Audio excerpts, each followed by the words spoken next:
every Sunday, 6 p.m.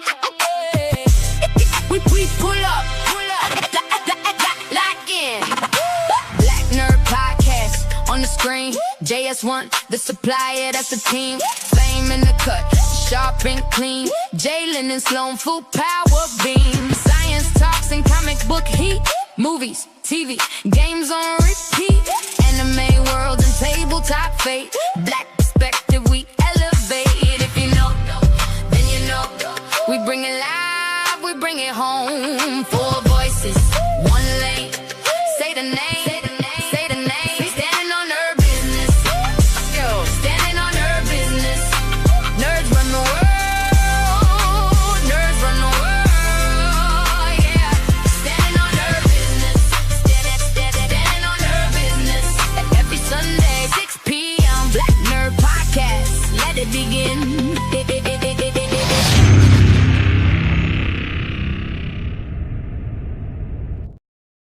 All right, ladies and gentlemen, boys and girls, huh? Yeah.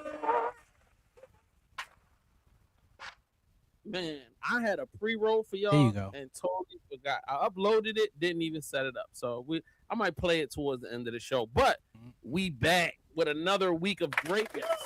Great. You know what I mean?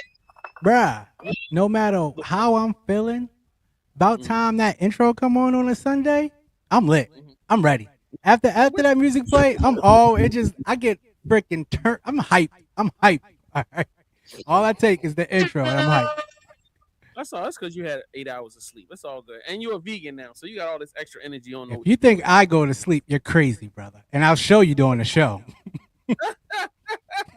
So today, man, it's been 7 days since we've been actually it's been 6 because we did our Patreon episode on Monday. Please make sure you go to patreon.com/VVC Life and check it out whenever you finish this.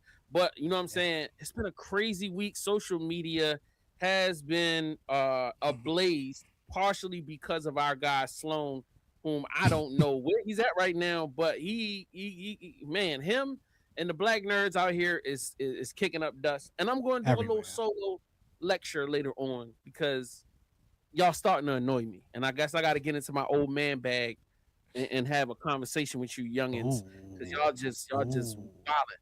But outside of that, man, the gaming world is setting up for the fall. They trying to get all our money on Christmas. They taking everything. They want everything. Every dollar that we got. Fame keeps sending me links to new video games. I don't know how many games he's working on at once. I don't know what's going on. If you're on Patreon, you already know videos done dropped of us doing behind the scenes stuff. Shout out to you for that. But man, it's definitely been exciting. Can't help it, bro. You can. The further we get into the future, the more access to tools that we didn't have before, it's gonna get ugly out here. The poor gonna get poor, and the rich gonna get richer.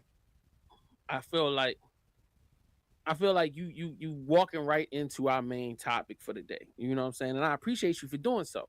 All right, so today's episode is 158. The crew takes a deep dive into the crystal ball to predict what the video game landscape will look like over the next decade. From AI-driven dynamic worlds to the complete extinction of physical media, the team debates whether gaming is heading towards the golden renaissance, which I think we're kind of in now, or a hyper-monetized dystopia, which I also feel like we're in the middle of.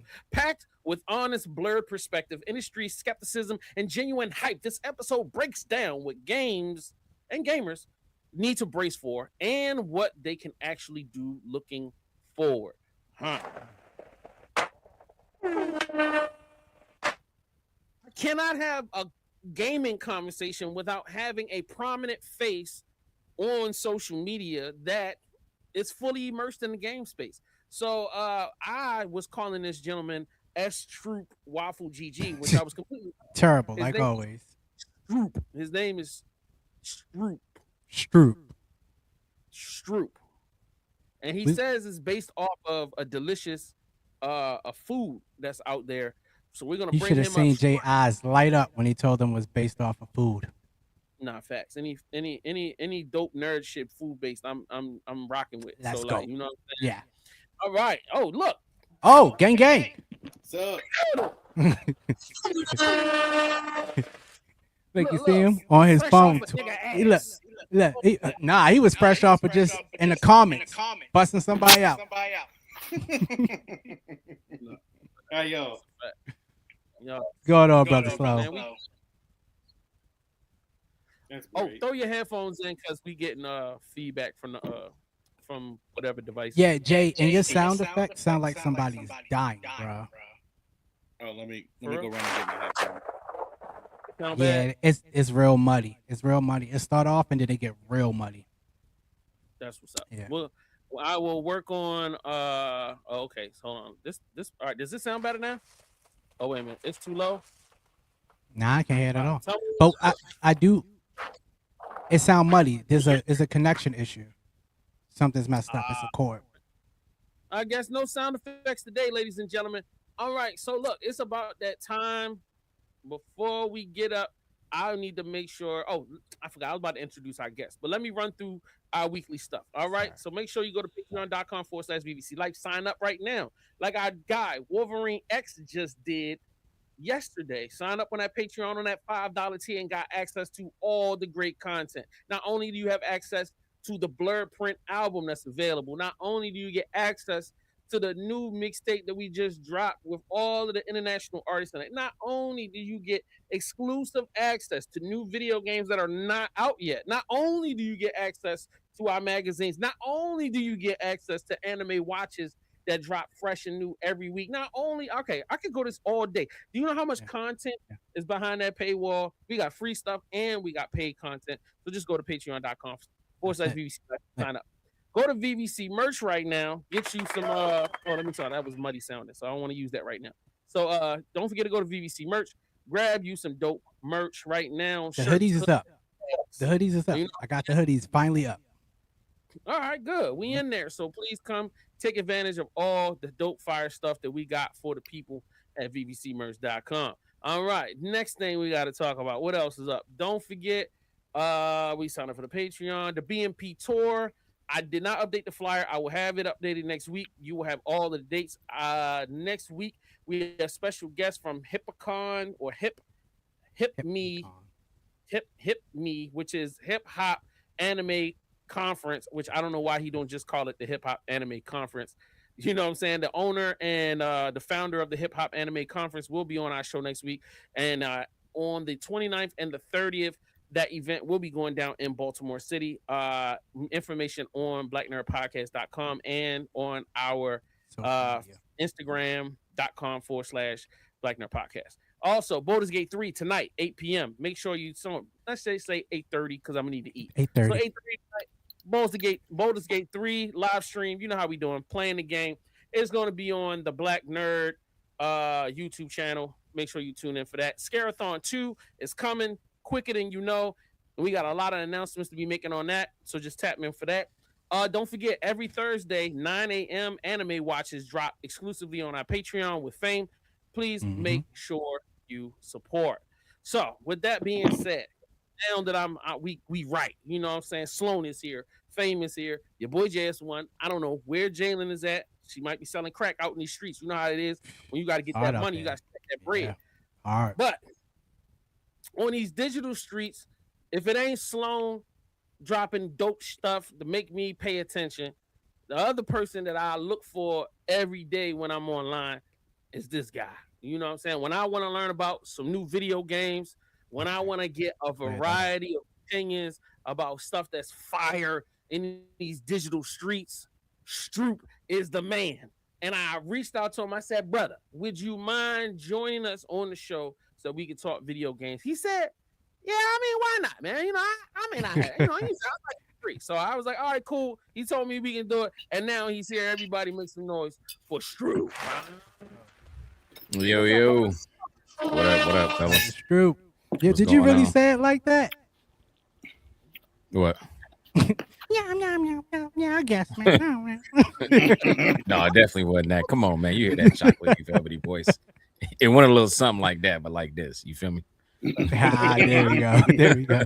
Yeah. The first question we got on top is, where can we get your mixtape? Because like when you was out here lobbying to the dude that started that video game that was a rapper. You was talking about, yo, let me get a verse on the remix, and you was like, I can rap for real. I got lyrics. I want to know where the mixtape at.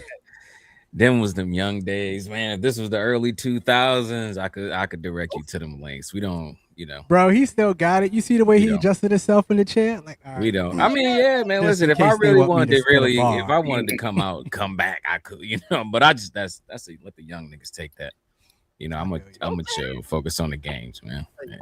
Hey, I'm not gonna lie, him and me, we started out as rappers way back in the day. So yeah, early 2000s. You might be 2012, early 2000s. I'm saying 1999, 98 rap. Yeah, nigga. No, I was 99, 2000. You feel me? Yeah. Nigga, my 40th birthday is in 2 weeks. Hey, congrats, big dog, coming back around that sun. You feel me? So yeah, we old, nigga. Yeah, that's a fact. Look. Hey, Jay, I caught Sloan. Sloan just want one of these. Yo, he can't wait. Senior citizen house again. Hey man, it is what it is, man. Youngin. Everybody get older, man. Yep. Blessing. Like the world is going crazy right now. So not only are we having a big battle about, the comic book world, which we're going to get into, man, this really big debacle about, they're getting rid of physical media. I mean, like, I understand the argument, and I'm on the side of anybody that wants to have hard copies. But how do you feel about it? Like, where do you sit in this discussion? Oh man, well, if I'm gonna be honest, right? Because I like to keep it real. Let's do it. I don't care. Like, they can make it all digital for me. It don't bother me. And I only say that because when I grew up, my entire life, bro, I was never Mr. Collector's Edition this or need the figure for that to put. I was just always like, I just want the game. Like, let me get the game. I just want to play. So I never really looked at it from that. Like, I had homies or whatever who were big and like collecting things. So I get the sentiment, right? I do. But for me personally, I'm like, man, when I switched to PC, I spent so many years just buying digital stuff and just playing game. Like, I'm like, man, I'm not thinking about that shit. And in my mind goes, if there was a collector's item that I seen that I wanted, nothing's keeping me from actually buying it at this point in time. Now, if they decide to take away physical discs, okay, cool. But I was having this conversation with my man too, because I'm like, even if they take away the physical disc, how mad would people still be if they said, we'll still release collectible stuff though? Like, you can still buy a box with this guy in it and posters and like if that element's still there, are we straight? Or do you really just want to have the actual disc itself? Because for me, the disc itself, I don't care. I agree. I completely agree. I don't. At this point in time, it don't even matter about if I get something. Because as you can see, I got a bunch of physical stuff behind me. But when it comes to the stuff that I already know is digital, bro, if I can still get a toy of my favorite comic book character, if I can still get a lunchbox that I might just want to bento, if I can still get merchandise, why the hell would I be complaining that I can't get the medium of what I'm actually trying to get? Like, if I know it's digital, but to each his own. Some people want DVDs still. So, and I mean, another thing I was talking about too, I'm like, bro, when people talk about this stuff, the games that are coming out, you're talking the same, let's say 10 games. What more collectibles do you need from these particular games? And I ain't even trying to, like, because you think about, man, I guess because I play a lot of indie games, so I'm not looking for some game that's an hour and a half long collector's edition. I could care less. I just want the experience. And there's so many more games like that in comparison to the Spider-Man. Like, man, think about, they just now after 20 years are making a Wolverine game. You could have did this 100 years ago. You could have made a Green Goblin game, a Sandman game. Let's make the Joker game. Like, we ain't doing that. Hey, Batman, Spider-Man, COD, Madden, Fortnite, 2K, blah, blah, blah. Elder Scrolls, Elden Ring. And like, man, once you have those like collector's editions, if they come out with The Witcher 4, right? I don't really need, like, dog, I know what Geralt look like. It's the same white nigga. Like, I mean, I got it. Respectfully.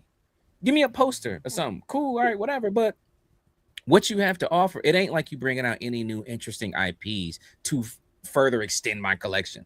Like here go this whole new experience. You're not getting it like that. At least not now, from what I see. Yeah. Woo! I love this. We ramping up today. We ramping up, and I love it. I love it. Yeah. All right, let's get to our first segment in the sequence. All right, so you know what I'm saying. Let's get right to the business.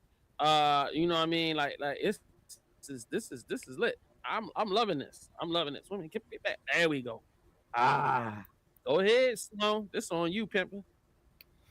So this is, if for those diehard Marvel fans, this is the mask of early 2000s Doctor Doom. And while this wasn't an accurate adaptation to the character, this was very much my first introduction to the character, and I still have a soft spot for him in my heart. But like me and my friends plan on going seeing Doomsday in December. They're excited to see it. I'm just trying to see how much they fumble Doom and the overall concept of the incursions. But I'm gonna do it in style. So what me and like two other friends are gonna do is we're gonna go as variants of Doom. So I'm gonna be early 2000s Doom. The other is gonna be MF Doom, and another one's gonna be classic Doom.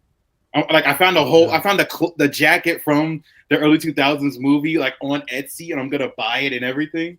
So I'm just gonna be like decked out head to toe in like Fox Doom fit. You taking a camera car with you? Please tell me you taking it. You have to. No, we might have to fly in. We might have to fly in and join. We might have to cancel our tickets and come down there. I'm trying to convince the rest of my friend group to go as Marvel characters, like either the X-Men or some variant of a Marvel character. Because like on Anime 8, they have the Grant Morrison X-Men jackets, like the ones we see in X-Men 97. There's a website there's several websites that actually sell those jackets. So I'm like, yo, guys, you should buy that so we can either go as the X-Men or like some go as the X-Men and like three of us go as Dooms kind of thing. I'm with it. I'm with it, man. I like that. Y'all about to have fun. All right, Fame. What in the world is this? Why are you sending an Instagram page? I sent you an Instagram page because this Instagram page is for the guys out in Baltimore, Maryland, Patapsco. I went by today and I told you, bro, I'm not coming on this show if I don't actually go buy stuff anymore. So to add to my black collection, I wanted to make sure I went out and got me another figure. I grabbed this figure while I was there for $5, this War Machine. Got all the way home, 28 minutes, and then I made a mistake and took it out the bag. And I didn't even know. I had no clue that it was a talking robot. But man, you see those black guys behind me up there? And then one more, because I knew he was gonna be talking games today. I was like, I need that. So now to my collection.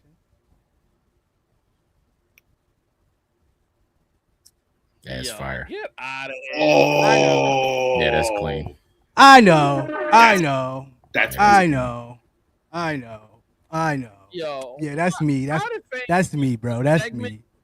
There's a reason for him to spend more money on stuff he don't need. Yo, Facts. yo, no. Yo, Facts. this segment, I gotta be real. Yeah, get out of here. You just. I be in the store shopping for this segment specifically. Stop, yo. You bad. You're a bad guy. All right. As the person that is addicted to gaming and loves buttons, I was like, yo, when I saw this, I'm ordering it. So this is nothing but a programmable trigger for your PC. I need that. You can program every one of those buttons, even the one with the click on the top. You can program it to do whatever you want. It works with Twitch. It works with your OBS. It works with pretty much any softwares. And then like you had to have like a little it's not crazy expensive. I think this is like 100. So like that's not bro, bad at all. For a little $100, yeah. All right. Yeah, I think it might be less than that. Hold on, let me see. I love the way it's 90. Cool. I love those buttons on there, bro. Bro, that's so fire. You know what I'm saying? So like, super clean. Super. I be using that for movie props and everything. Press the death button. Oh, the lava crunk. Yeah. Yeah. Oh my God. Say, hey, so Stroop, like, what about you? Like, do you have anything that you've seen recently? You don't have to pull up a picture or image or anything, but like, have you seen anything recently? Like, yo, I gotta get this, like a game, or it could be a toy, it could be like whatever. Like, what's your Or price? do you have That you, something new that you just brought? yeah, facts. You know what's funny? Not really, bro. I haven't really seen much of anything that made me be like, I need it. I just Mm. it's crazy. Like I said, man, I've gotten into a weird space now that I've gotten older, man, where I really get my thrill, and I know it sounds crazy. Like I open up Apple Music, right? And then I'll cut on a playlist, and then I'll open up Steam, and then I just scroll. And I'm like, oh, what's this? Like, oh, that's dope. Oh, what's this? Like, I'll tell That you what, sound like the you know guy what? above you. I'll give you a game that caught me off guard that I seen by accident that, There we go. man, I've sunk like 20 hours into already. And it's just so goofy, bro. And it's really doing nothing, dead ass. But look, so I open up Steam with my normal thing, whatever. I'm scrolling. I see the little splash art for a game called Bills Must Be Paid. It showed like a pig. And I was like, what? I said, oh, that's funny. What I just made like you the art a want to little bit. play? Man, I'm telling you, I just randomly, sometimes when I see art, I'll go, you know what? Let me just click it. Let's just see what the trailer look like. Boom. And it's nothing but a hand hitting hammer, just hitting pigs, busting them shits open, and coins and jewels and stuff come out. But the sound design, like the ceramics breaking and the coins hitting, really just tickle my ears. And I was like, man, that's $5. I said, whatever. We'll try it for 10 minutes. If it's whack, whatever. Who cares? We spent 5. Man, that first little like session of playing, I played for like 3 hours. Because it's got roguelike elements too. Like you buy different hammers, different type of pigs. You can increase like your swing speed, your damage, your radius, luck chance. Like it was so more in depth than I thought it would be, man. Now it's like before I go to bed, I have to play it for like at least a half an hour, 45 minutes. I've been going crazy on that game, man.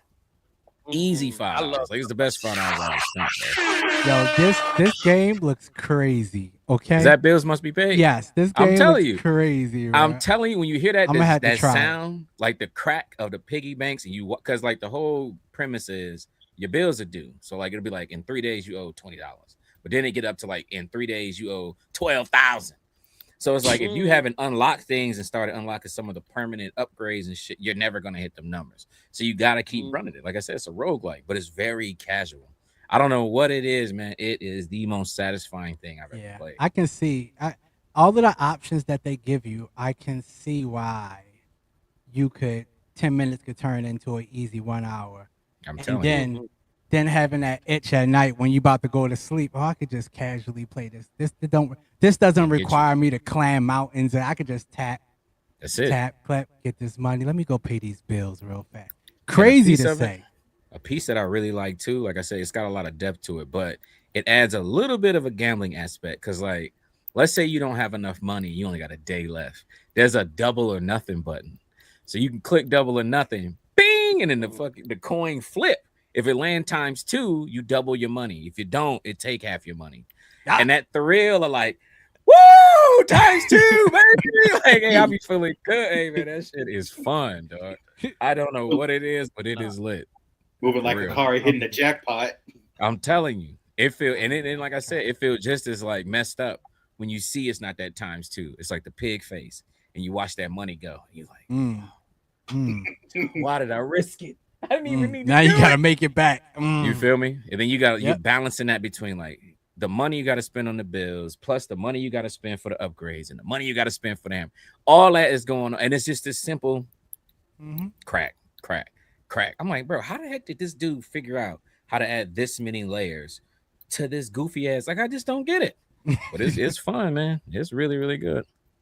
I feel like that's what makes good games. You know what I'm saying? Nowadays, I feel like we gotta wait. Everybody's trying to evolve so far past what was done before without looking back and appreciating and maybe developing things that were in the past. That reminds me of like Tetris. That reminds me of like simpler games. We didn't need to evolve past it. We just need to create different versions. We need to create updated versions for the new audiences. I feel like, the point you were making about Marvel, we don't all need to have a $200 million fleshed out version of a game for Blade or this. You can give us a simple version of Blade. Spend 20 million on Blade. It might be lit. Yo, give us an RPG role playing version of Strange or Voodoo, or you know what I'm saying. Like you can give us different versions of things that don't cost as much and get creative, so that the fans can immerse themselves in these different worlds. But I feel like they are so addicted to, we gotta make $1 billion every time we drop something, that it takes away from real creativity and the fans getting to experience the creativities from creators from all around the world. But speaking of bills, we need to go pay some bills, and then we got to come back and get into our main topic. We'll be right back. Black Nerd Podcast. Don't go. One time for your mind is your man, Mastermind, host of the Indie Show, All Things Indie, your new favorite podcast that's secretly a late night talk show. Join the movement every Tuesday at 8 p.m. Eastern Standard Time on vvclife.com. Do you love pizza delivery drivers? How about a bad action movie hero? Well, combine those together and you have me. Bad action movie Brandon. Some criminals want to take over my delivery area and I'm not having it. Then they cross the line by kidnapping my sweetness. Now I'm out for revenge. Bodies will drop, panties will drop, dynasties will fall. You may have heard of me. I'm Bad Action Movie Brandon. You're welcome. Join our adventure now. badactionbrandon.com or jump on the VVC Life YouTube channel right now. Not later. Let's save the world together. Man, if you're a member of the Patreon, you know there's some special things coming when it comes down to Bad Action Movie Brand. Go over there and find out what that is, what they know other people don't know. You know what I'm saying? So shout out to Mastermind. He's up in there listening right now to my old snap. I like the Indie Show commercial. That commercial is old as hell. But yeah, we shout out to you, my guy. All right. Y'all know what time it is. It's time for that main topic. Turn it up, it's locking. Got the crew, got the hot takes dropping. Black Nerd fam in the chat, we talking. Every word got the whole room rocking. Yeah. This is the main topic. Lean in, we just pop it. Laugh out, can't stop it. Live on the Black Nerd Podcast. This is the main topic. Say it once, can't drop it. Right now, we the hottest. Live on the Black Nerd Podcast. Right, y'all know this. We get here to talk about some real stuff. I got my guy Stroop in the building. We got my guy Fame in the building, and we got the man himself, Mr. Argumentative Sloan Tempest in the building. So we all have our feelings about today's gaming world / ecosystem.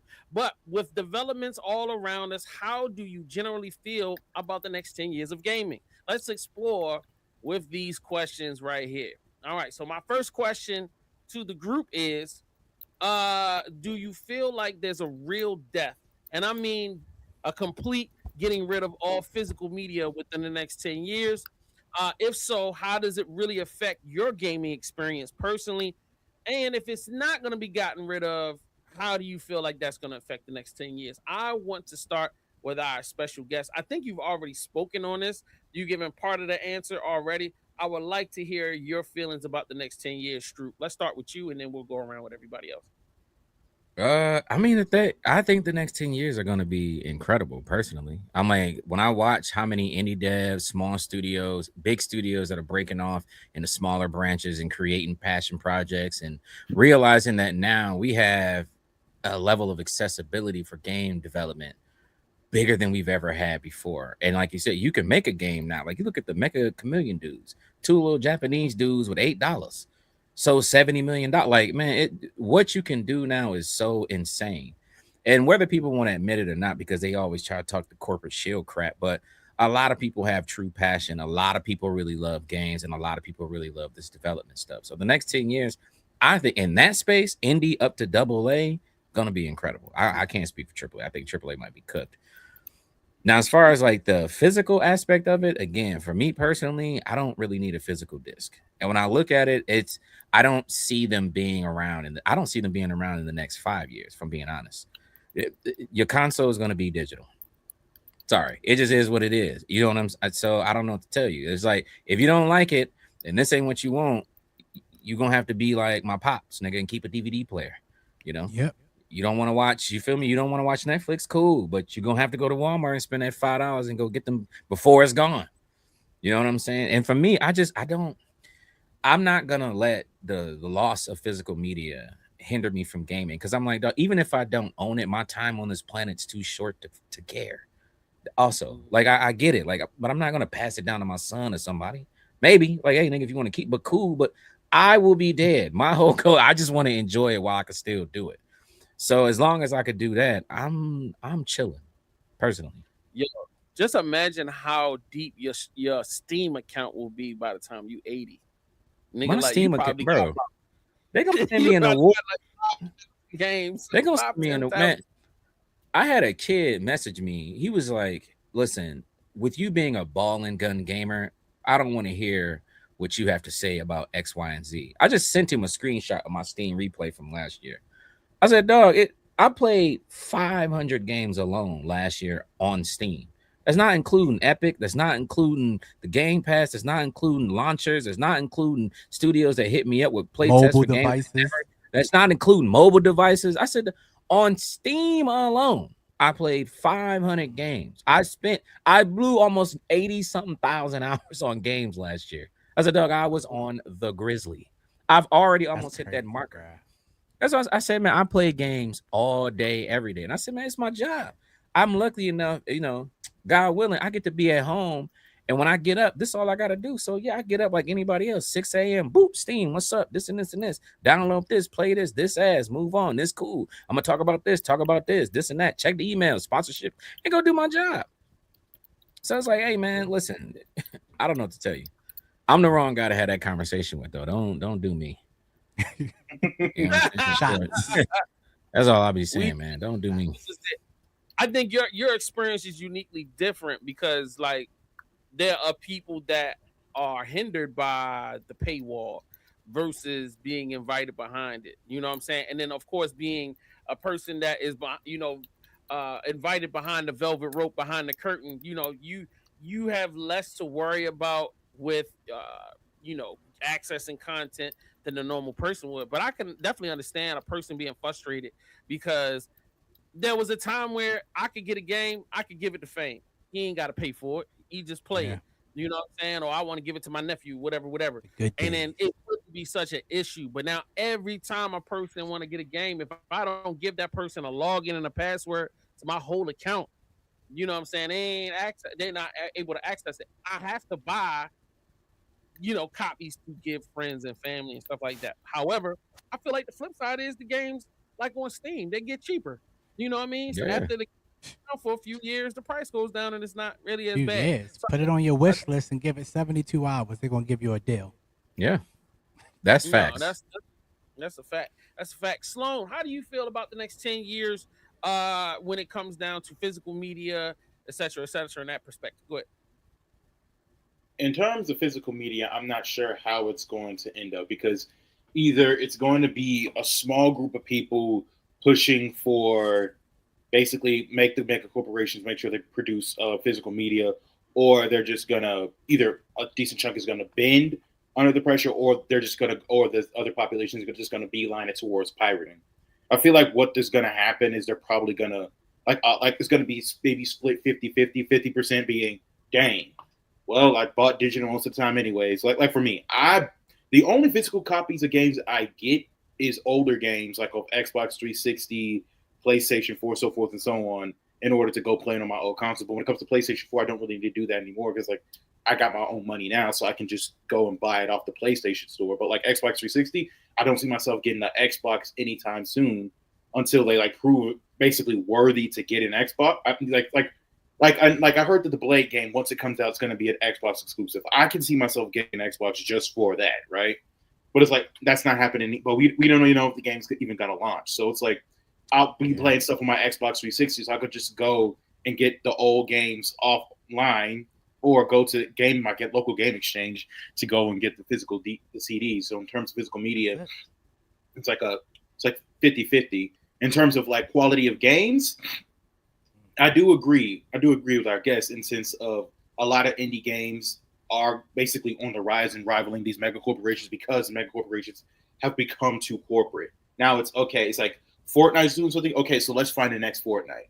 Oh, they're doing Call of Duty. Okay, so let's find the next stuff. And it's like there's barely any difference in. It's like, okay, military first person shooter, yada yada yada. Okay, what do they have to offer? Oh, we do a military first person shooter. It's like, okay, but how about you mix it up? Like, what if you mixed military and like dark mage, like dark fantasy? Like, what if we had military mixed with like a post-apocalyptic Call of Cthulhu-esque story? You know what I mean?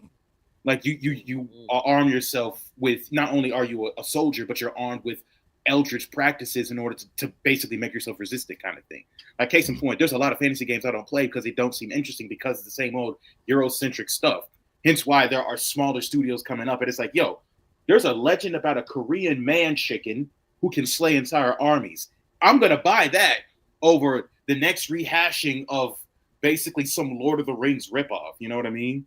There's like so much stuff out there that's being untouched, that's not being touched by the main corporations that indies are basically touching upon, that I've seen gradually. And it's like, yeah, in terms of quality wise, I feel like we're in a good place because the indies are end up going to triumph over the mega corporations. It's the same with comic books, and it's the same with movies. Now they're going on to Reddit, looking on the internet horror analog stories to try to make the next Obsession, the next Backrooms. We're getting the Siren Head movie as a result of those movies.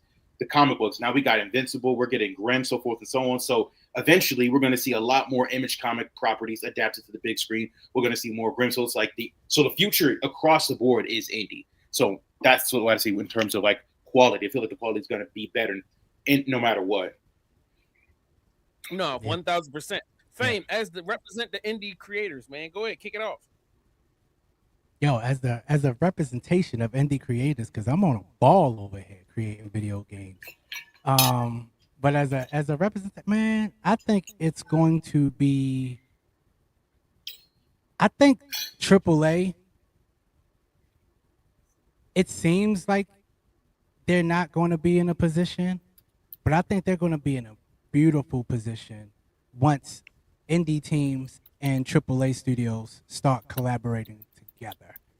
I think they can't right now because it doesn't make sense. Like, why reach out and help?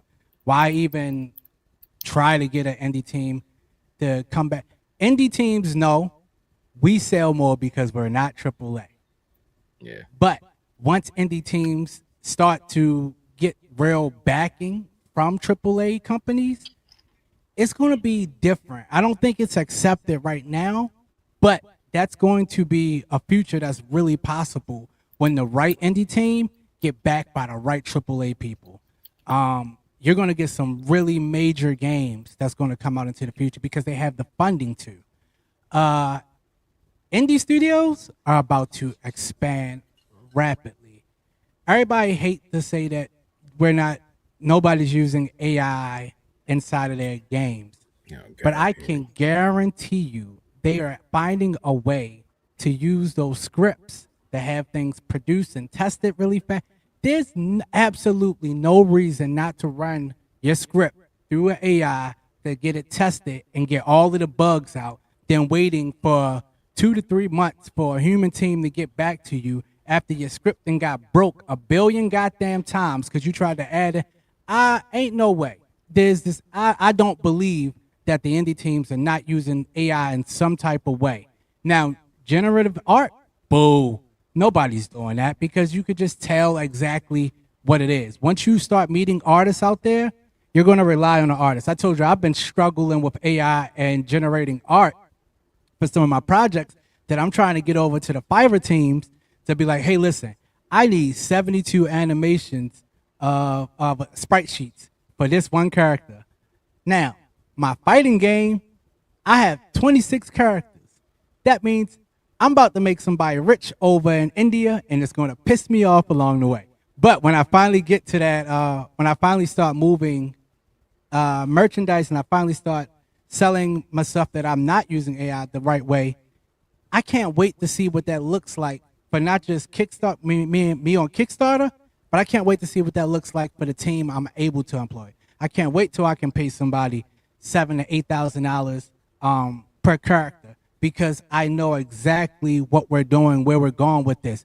And the people that wants to see my kind of video games behind it are helping me because that's the only thing that's happening right now, right?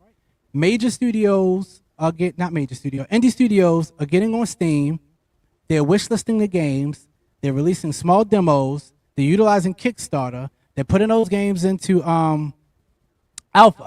beta stages for testers, and they're just taking a long time. Maybe I can't even tell you how long some of the games I've had on Steam that are still in beta, but we're on there while they're building money up off of the Kickstarter, while they're trying to reach 150,000 to pay the team this time, and then a year later, here we go. Unfortunately, guys, we need another 100,000. Now I see why. Yeah, go ahead. No, go ahead. Finish your statement. I ain't mean to cut you off. It's ridiculous right now of how much it takes to build some of these games, but with the right team, with the right people around you. Like I got my 10-year-old daughter and my 18-year-old niece. They're throwing out character sprites for me right now that I can digitize into the game because I'm just figuring things out on my own. But for small indie teams that already know the ins and outs, man, I can't wait to see what the future is going to look like with the technology that we're about to come into, thanks to the not just the AI, but just the access, because people are using AI to build better drawing boards, to build quicker machines, to have something. The 3D machines, we're getting faster, we're getting smarter, and I think it's going to be really beautiful for us. But AAA, again, they're going to have to get with the smaller guys. They can't survive because nobody likes the people at the top. I mean, 6 of one, half dozen of another. Go ahead, Sloan. I want to add on to your point about the whole AI point, because I feel like that's something some people are going to use in the coding aspect. Because I remember there's this mod I found online thanks to a cyberpunk content creator, Cyberpunk 2077, and they found out a way to basically make these relationship with the other side characters much more interactive by linking it to Chat GPT. So you can literally text Panam, wasn't Judy, so forth and so on. So I'm like, but I feel like somebody's definitely going to exploit that, because it's like, if you think about how long it takes AAA studios to remotely come close to like an interactive world, and then here comes this tool that anybody can use implementing that, and it's just that fast kind of thing. I feel like that's definitely going to be used more. It's there. I can't speak on it too much, but I will just say that I've built a whole entire world where I've had it running for a nice little 72 plus hours, maybe a little bit longer, and it's just the game is just interacting with itself. They're doing missions, they're going on quests. Like I program what I want them to do, and then it's all in code because, well, I'm not that good of a damn designer yet to make it all 3D. So all in code, I'm watching them just live their life out in the simulation, but I'm trying to break that wall of, which is tough. I'm trying to break that wall of it just feeling like robots interacting with robots really slow.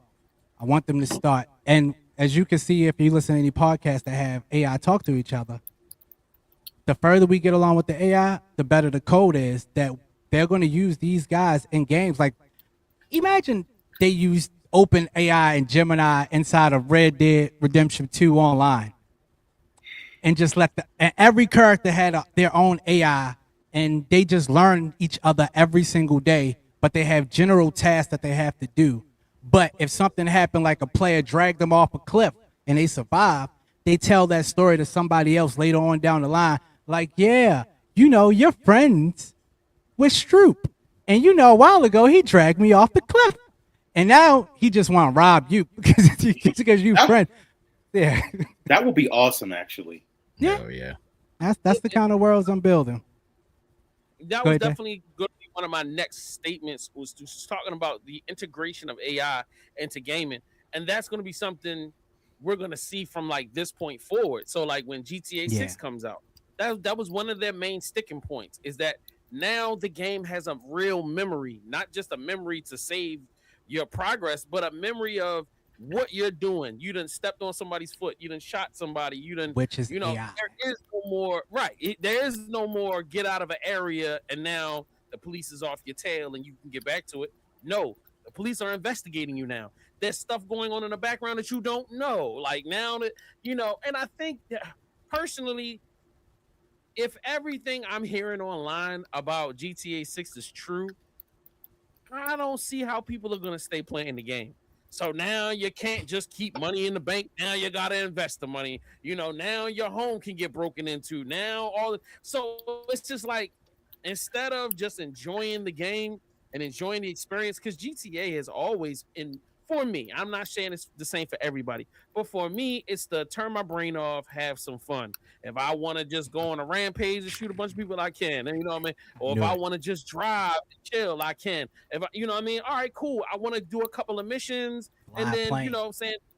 Yeah, but like now I don't have that. So now I have real life stresses in a video game. Yo, I got to pay my bills in real life. I don't want to have to worry about paying bills in a video game and, oh, yo, let me make sure I'm doing the jobs because my electric bill coming around again. And you know what I'm saying? Don't let me keep my money in my bank account, because now that don't sound like fun to me. That just sounds like more shit that I But wait, stress. you ain't played Bills Must Be Paid yet, so you don't know how fun it is.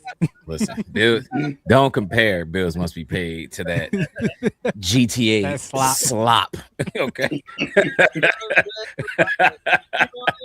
Yeah, I mean, like it. You know, like GTA is a classic. You know what I'm saying? But I just feel like there's a line between, hey, have the AI remember you. I love that. You know what I'm saying? Certain things happen, cool. But once you start going down and down the rabbit hole of detail on top of detail on top of detail on top of detail, where you're trying to make this thing so immersive that you make it like too much like real life. Which is like, bro, now there should be a setting. You can have the setting to where it could be all of that. But if I want to just be able to rock with some regular shit, there should be a setting for that. Boy, I'm telling you. Listen to me. Do y'all? A lot of people don't remember this movie, but I remember this movie clear as day. There's a movie with, I believe, Bruce Willis. It's called Surrogate. Yes. Okay? Oh, I remember that movie. Okay. GTA is setting us up. This is the tester. See, because once they get this right and this shit works well, 10 years from now or so, whatever, they're going to be sword art onlining, helmeting us. And we're going to be slaying in these little things, dog. Walking around GT and hanging out. And I'm telling you, that's why they're prepping you for that. Because, you know, listen, Elon Musk talk about all the time. In X amount of years, people won't even need to work. And you won't even need to have a job. And bills will already be cut. Hey, man, they're going to set us up. Wally the whole world. We're all going to be sitting in these things, bro. Digitally living. And just catheters running through you and food tubes. And just, I'm telling you, it's going to be a planet full of data centers. They're going to push us all in the middle. And then just data center the entire United States, nigga. While we all just living in GTA 6. Oh, I'll do you. Wonder.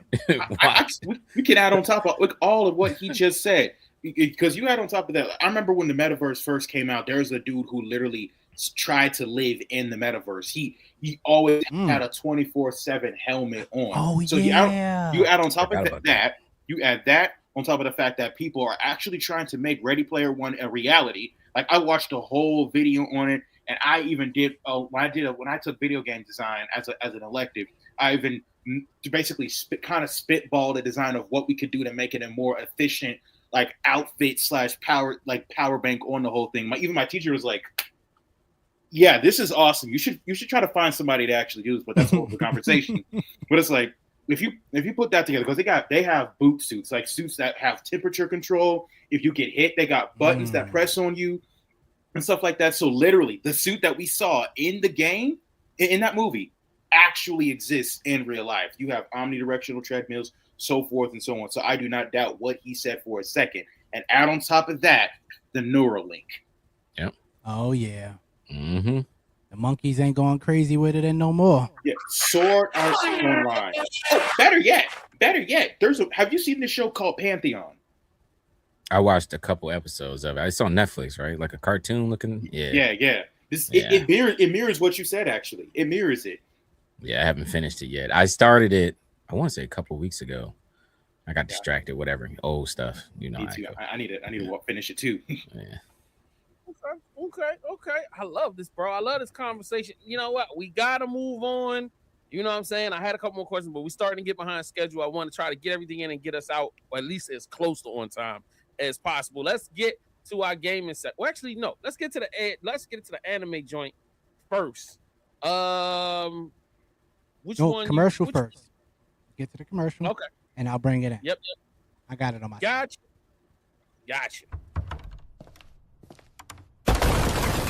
Who let Pookie hang the TV? Let the pros do it. Call the Get It Done team. 443-653-1369.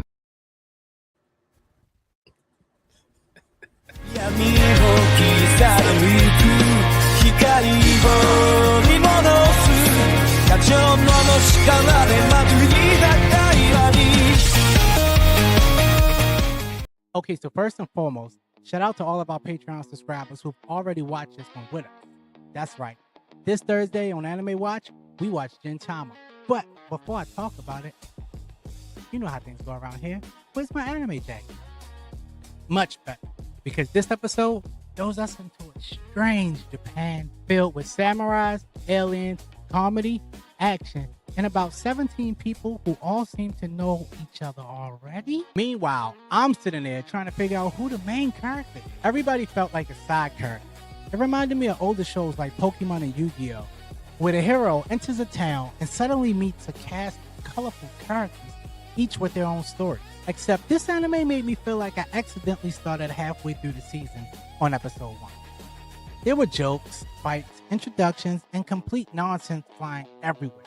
I didn't fully understand what was happening, but somehow the chaos still had personality. So no, episode 1 didn't completely win me over, but it made me curious enough to keep watching because believe me, people swear this series becomes something special. First impression, confused, slightly annoyed, but definitely interested. So if you're interested in this, head over to patreon.com/bbclife.com right now and let me know if this grabs your attention immediately in the comments below, of course. Ooh.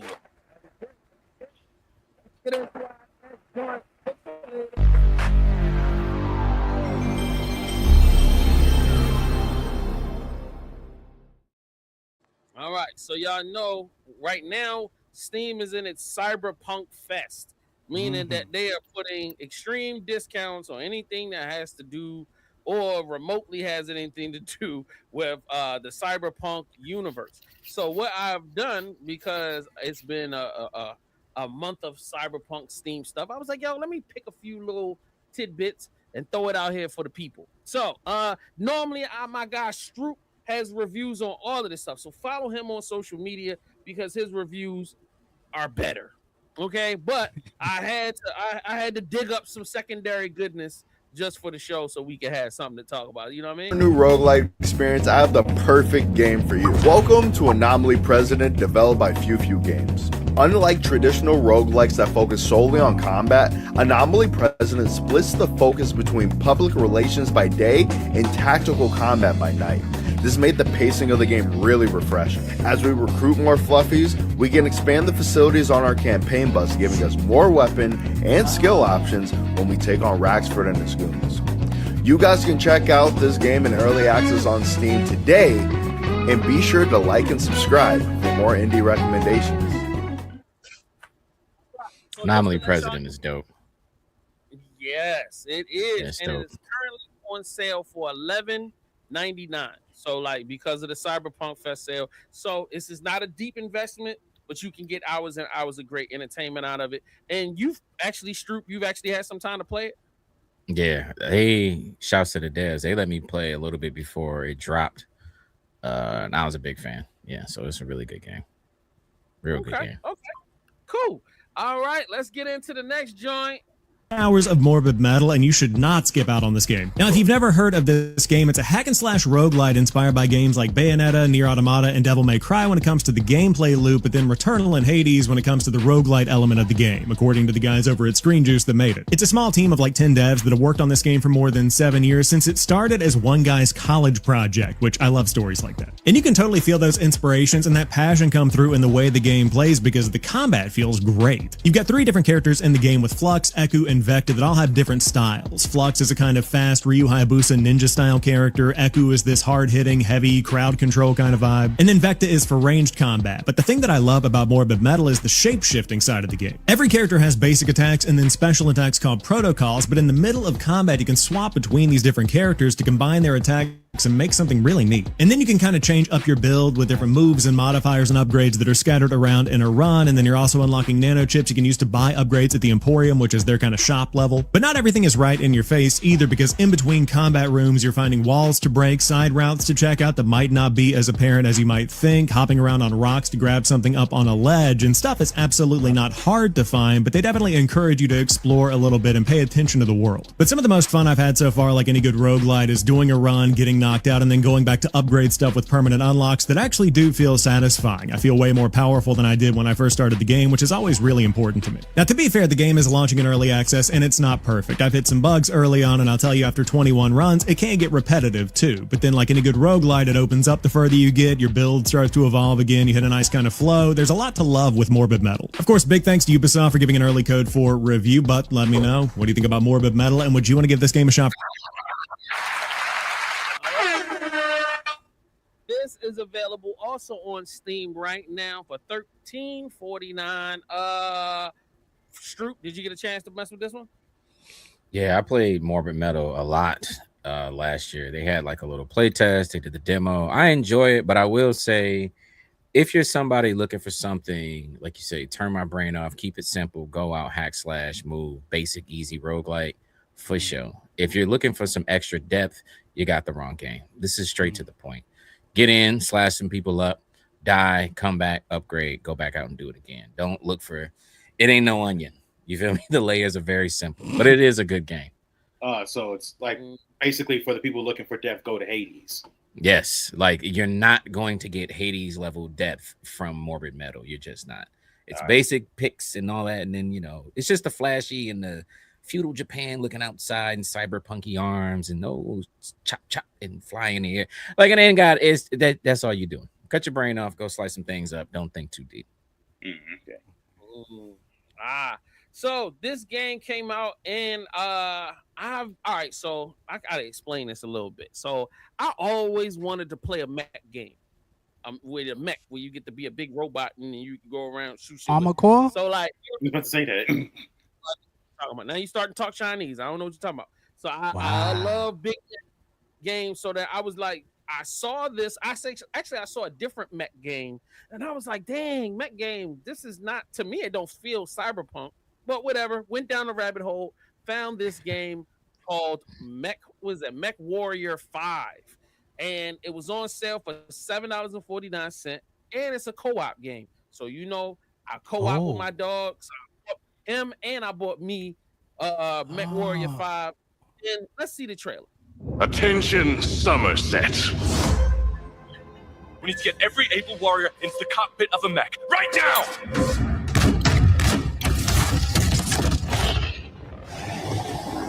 Commander Jade Mason, you'll cut off your reactors and submit this crap for inspection.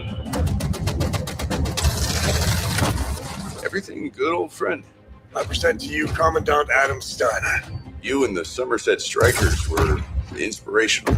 I've never heard of you or your outfit before in my life, but you claim to have intel on military targets. What about a deep space recon mission? Escorting FedCom military dropships into clan space paints a target onto our backs. If the payday's right, yeah, we're on board.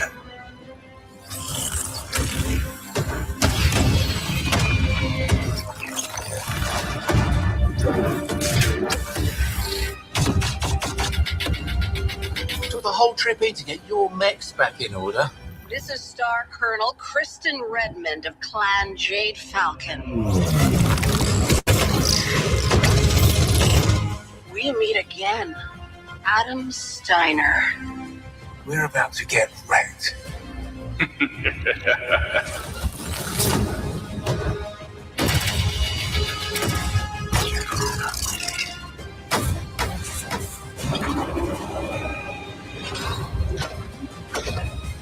Try not to allow these free birth warriors to stain your honor.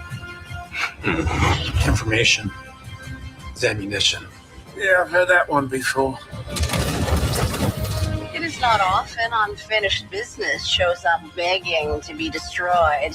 What the hell was that? I'm partial to survival, Commander. Is this a revenge play, Commandant? I will gladly take out every clanner I can for the sons and daughters of the Commonwealth. Okay. I know Yeah, he hit that clanner with a hard R, didn't he? Mm-hmm. Clanners. Whoa, buddy. Slow down. Hey, it's a hard R right there. Like, whoa, calm down, Chief. Oh, shoot. At least he fighting for the clanners. You know, he ain't killing the clanners. Yikes. All right. So what do y'all feel, man? What do y'all think? Bro, I grew up. I love mechs. I'm a huge Gundam type of guy. Like I was always into oversized robots, deaf robots, like Armor Core. I don't know what you're talking about Chinese, but bruh, I grew up off of Armor Core. I'm nasty in the mech suit fighting people. I get busy with a mech, but I've seen this one. I never played any of the mech series. Full games. I played the demos before, but the only reason why I never played them because they were just a bit too slow for me. But the story over here,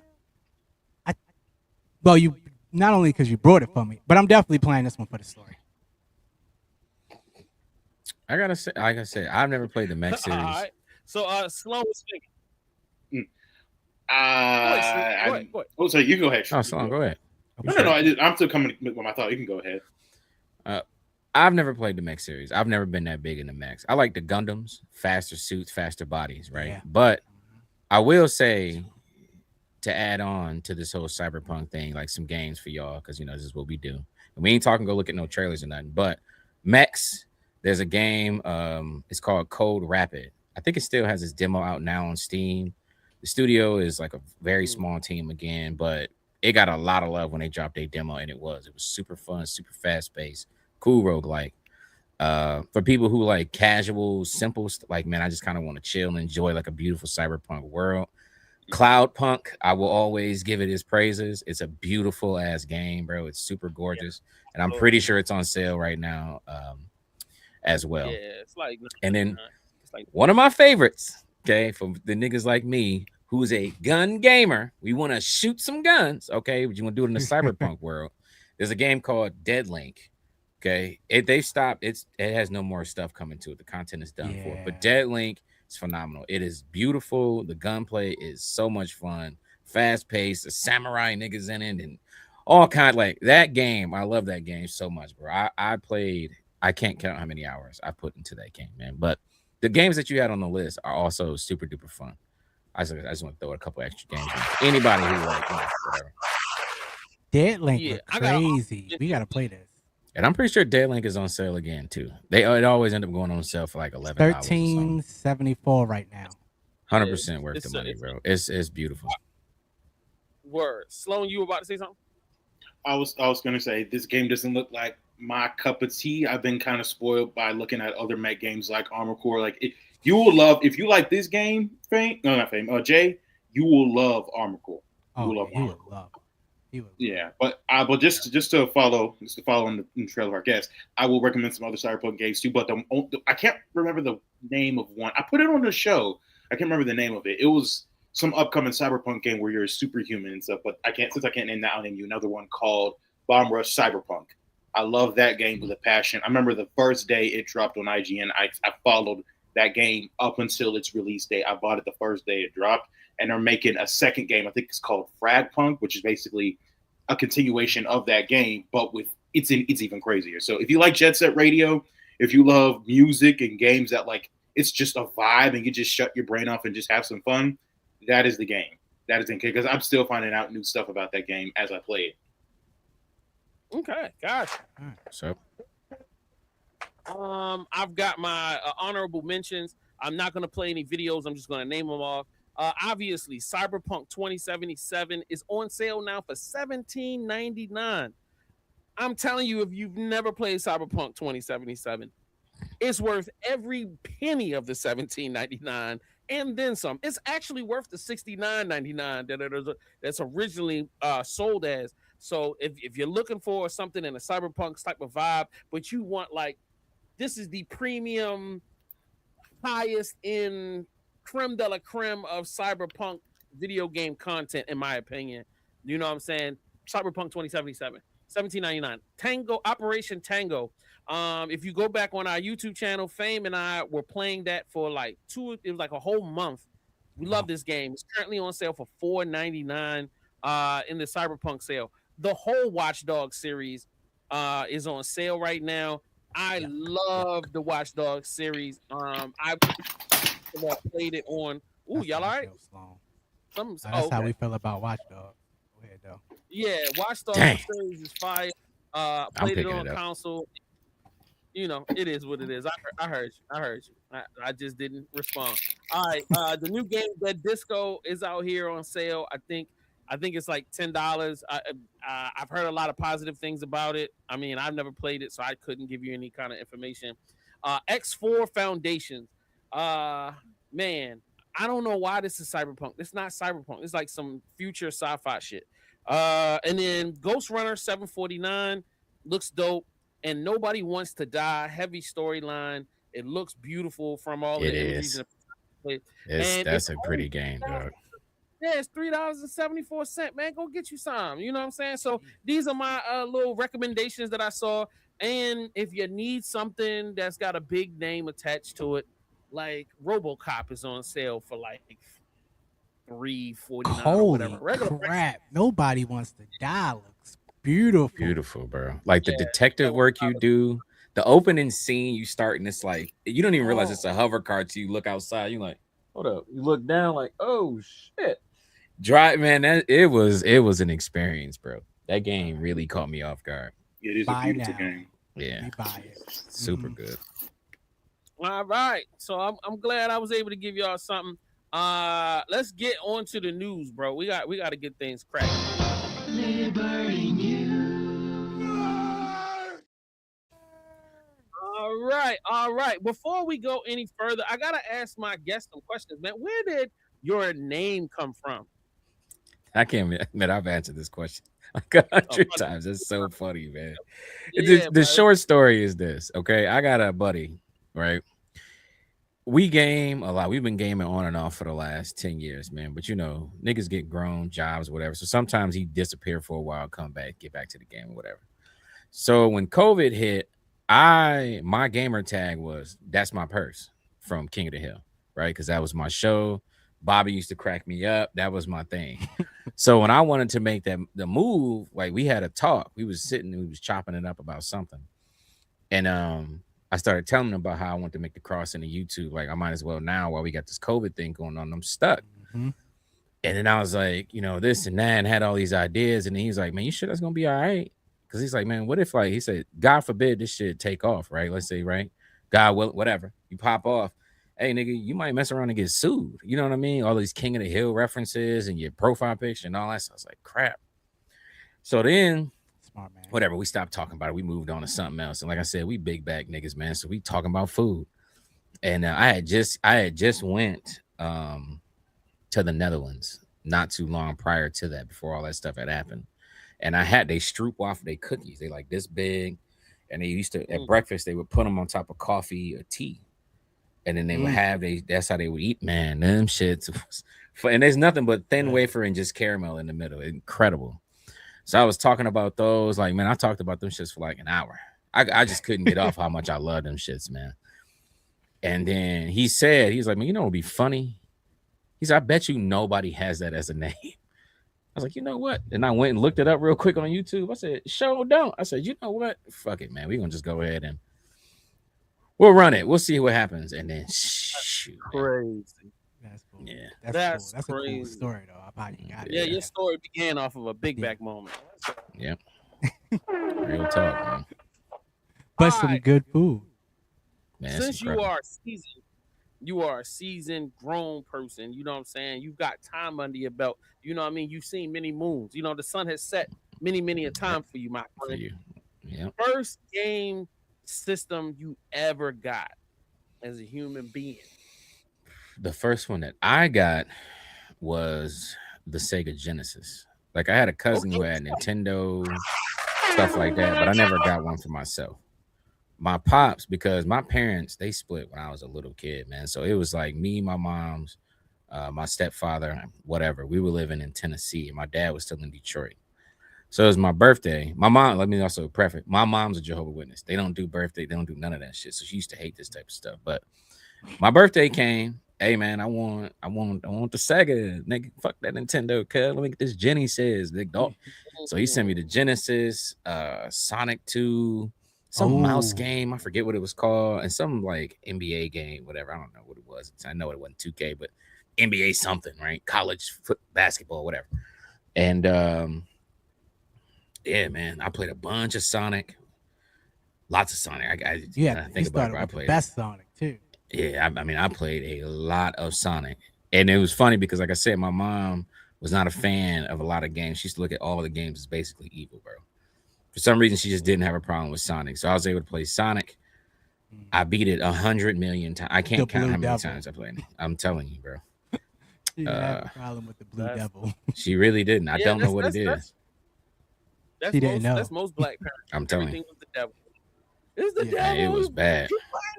Game. She used to think everything was the devil, dog. And then, like I said, man, just you add in that whole the Jehovah Witness element of it, boy, it's strong. So I kind of rotated. I wish I could remember what that mouse game was called. For the life of me, I can't. I can see it in my head, but I have no idea what the nigga was called. He used to keep like a rapier, like fencing type of joint. And all I remember, he was just like, yeah. So it was the Sega for me. Was his ears big? I think so. I remember a lot of sepia tones. I think he was wearing blue, and I remember he just had this because I remember he would jab out like you was seeing the fence thing, and I'm like, dog, what is that game called? It has bothered me to this day. I can't remember to save my life. Why was you gang banging on Nintendo so bad? Like, what's up? Why is it that people that were Sega fans had to hate Nintendo? Like, I don't even hate Nintendo. My cousin had it. You know what it was? I my entire life, and even now, I'm like, you know how like niggas like, and I mean niggas as in blacks, right? Respectfully, we love flossy, flashy shit, or at least we did for a really long time. A lot of niggas didn't want to just admit the nerd aspect of things. So I was never the dude. I didn't care about the bands and that. I always cared about what's cool in technology, what's coming up in the future. So when I seen like, I played the Nintendo, that was my mindset. I've played this thing. This is coming. The Sega's coming up. Like, no, I want this because ain't nobody got it. I want to know what's up with that. Let me get that. PlayStation 1, let me get that. Xbox, let me get that. I need all these. What's this, a Dreamcast? Let me see that. Let me get that. I want to play all these because, like I said, I had my Nintendo phase for quite some time, but it's just like, man, Nintendo 1 has the most limited range of IPs I think I've ever seen in my life. I feel like there's more mobile game IPs than there is Nintendo. Like, I feel like we came up with more school games like rock, paper, scissors than Nintendo drops different type of IPs. I don't know why they just love being like Kirby, Zelda, Smash, Mario. Go away. Like, get out. Like, no, shut up. I'm like, dang, bro. I feel where you coming from. I think that once, like with Nintendo and Super Nintendo, they had billions of titles. They went crazy on the first two systems. I mean, with games from every celebrity they could find. I mean, you know what I'm saying? Michael Jackson, Mike Tyson, everybody was having game. I'm talking about a horror game, but you know what I mean? There's a Freddy. They had all type of games, and I guess they weren't selling as much. And as the systems developed and went over time, I think they realized that if we were to focus our energy on a smaller catalog where the names are bigger, they can make more money. So I felt like they started concentrating their catalogs as they've gotten more developed over time. And then like that's one of the reasons why I stopped really banging with Nintendo. Like after we got past the Super Nintendo and we got into whatever came after that, like once we got into the Wii era, I was done. I was like, I don't care nothing about this. You know what I'm saying? But like back in the day, man, they used to have so many fun different titles. You're right. Because I remember the Michael Jackson game. I do remember that. Now that you bring it up. Yeah. Yo, Shaq had his own Shaq. They had Shaq Fu, Yeah. bro. Like Wu-Tang Shaq had Fu their was own game. I had the Wu-Tang game. I had Shaq Fu. Like as a kid, I'm playing a video game with the like you know what I'm saying, like the new the Def Jam joints, bro. As a kid, that was blowing my mind, and I could play as Method Man, or I could play as Celebrity. person that person. Yeah, bro. I was losing it. Nintendo was killing at that time. But Fame, you about to throw something on the screen? Yeah, because I couldn't let my man come on this show and then not give him some of his childhood. So I had to go find it, and I narrowed it down, and I was like, this has to be it. That this is definitely it. Rocket Knight Adventures. That is definitely it. That's that nigga, bro. Look at this sword. Oh shoot, man! I ain't seen that game in like 30 years, dog. I used to love this thing. Now, dang, that's it, Rocket. That's him. Look at him. I knew it. I was like, bro, he got the little nigga with the blue. I knew it. And a lot of that's so man. I want to say that, bro. Yeah. Damn, I want one. You know, and I seen they remade it too. Oh my god. Yeah, I'm about to say they got emulators out there, so you guaranteed to find it now. You can just go on the emulators. That's bro. I'm gonna share a website with you. I'm gonna definitely learn how to emulate while I've been doing all of this secret coding. But I got this website in my bookmarks where I go to play Punch Out, Metal Gear Solid, Final Fantasy 1 and 2. Like the browser games. They take every game and they got them in browsers. And whenever the websites get shut down, they always find a way to secretly give you an email because they're going to do it in a different browser later on. So, that's sick. Yeah, because I would love to be able to like play the Warriors again, bro. Something like that. I'm trying to listen. My Dreamcast days of Power Stone. I want to play Power Stone again so bad. Dang, man. All right, let's all get depressed together. How billionaires got so tired of being criticized that they are now building entire companies to silence the people they don't want to hear. Peter Thiel just funded a startup called Objection AI, and people are saying its real goal is to discredit journalists. For just $2,000, anyone can pay a former CIA or FBI agent to investigate a story or reporter. Then that investigation gets fed into AI and issues a public verdict on the journalist's credibility. The system is designed to crush anonymous sourcing like whistleblowers, which will automatically tank the journalist's score. And if you refuse to participate in the investigation, that also lowers your score. And if you participate, they pressure you to hand over confidential sources. This is the same playbook Thiel used to bankrupt Gawker in 2016. He funded a $10 million lawsuit that ended the company, and Aaron D'Souza, the lawyer who led that lawsuit, is now the same man running Objection AI. And if this works, any independent reporter like a Substack writer or creator covering people like Thiel could end up with a credibility score determined by an AI funded by the people we are reporting on. Then whistleblowers will go silent and investigative journalism will become legally and financially unstable. And just a reminder, this is the same Peter Thiel that co-founded Palantir, the surveillance company helping ICE and the Israeli military with strikes in Gaza. But if you're like me and want more information about companies like these, you can use the Conscious Spend app to see how ethical any company is so you can stay informed and support. All right. They about to put bro on that app. Yeah, right. Man, That's listen. all I mean. Look, have y'all ever seen the Copenhagen test? Yeah. No. Okay, Oh, so you did? fam, you've seen it? Yeah. After watching that, stuff like that make me like, whatever, nigga, shut up. And it just off of, and I'm just being real, right? I'm just keeping it real. After watching that Copenhagen test shit, it made me realize, like, dog, look at it like this. If I genuinely wanted to keep something secret, why in the hell would I tell you who's the true director of the CIA? Like, who's really running it? It all just like front face shit. Hey, and government, if you're listening, please, I'm chilling. I don't want no smoke. But it's like, nigga, yes, that's what, like, put these public figures out in the face and make it like it's the same thing they do with the media. Use this hand to hide this hand. Yeah. So it's like you use that little kid, hey, man, so then Palantir, but really, man, it's a whole bunch of shit that I promise you don't know that's going on. This is a misdirect. It's layer upon layer upon layer of misdirect, because the truth, we can't share with you the truth. The world would explode. So it's like, but you want to feel like you know what's going happening to you. You want to feel a part of the conspiracy. Sorry, here goes some shit. Here. And with the kings of media. So I'm like, man, I don't listen to none of that. That's why I said all that stuff, man. The head of the FBI, this dude doing this and this, man. All them niggas are baby face.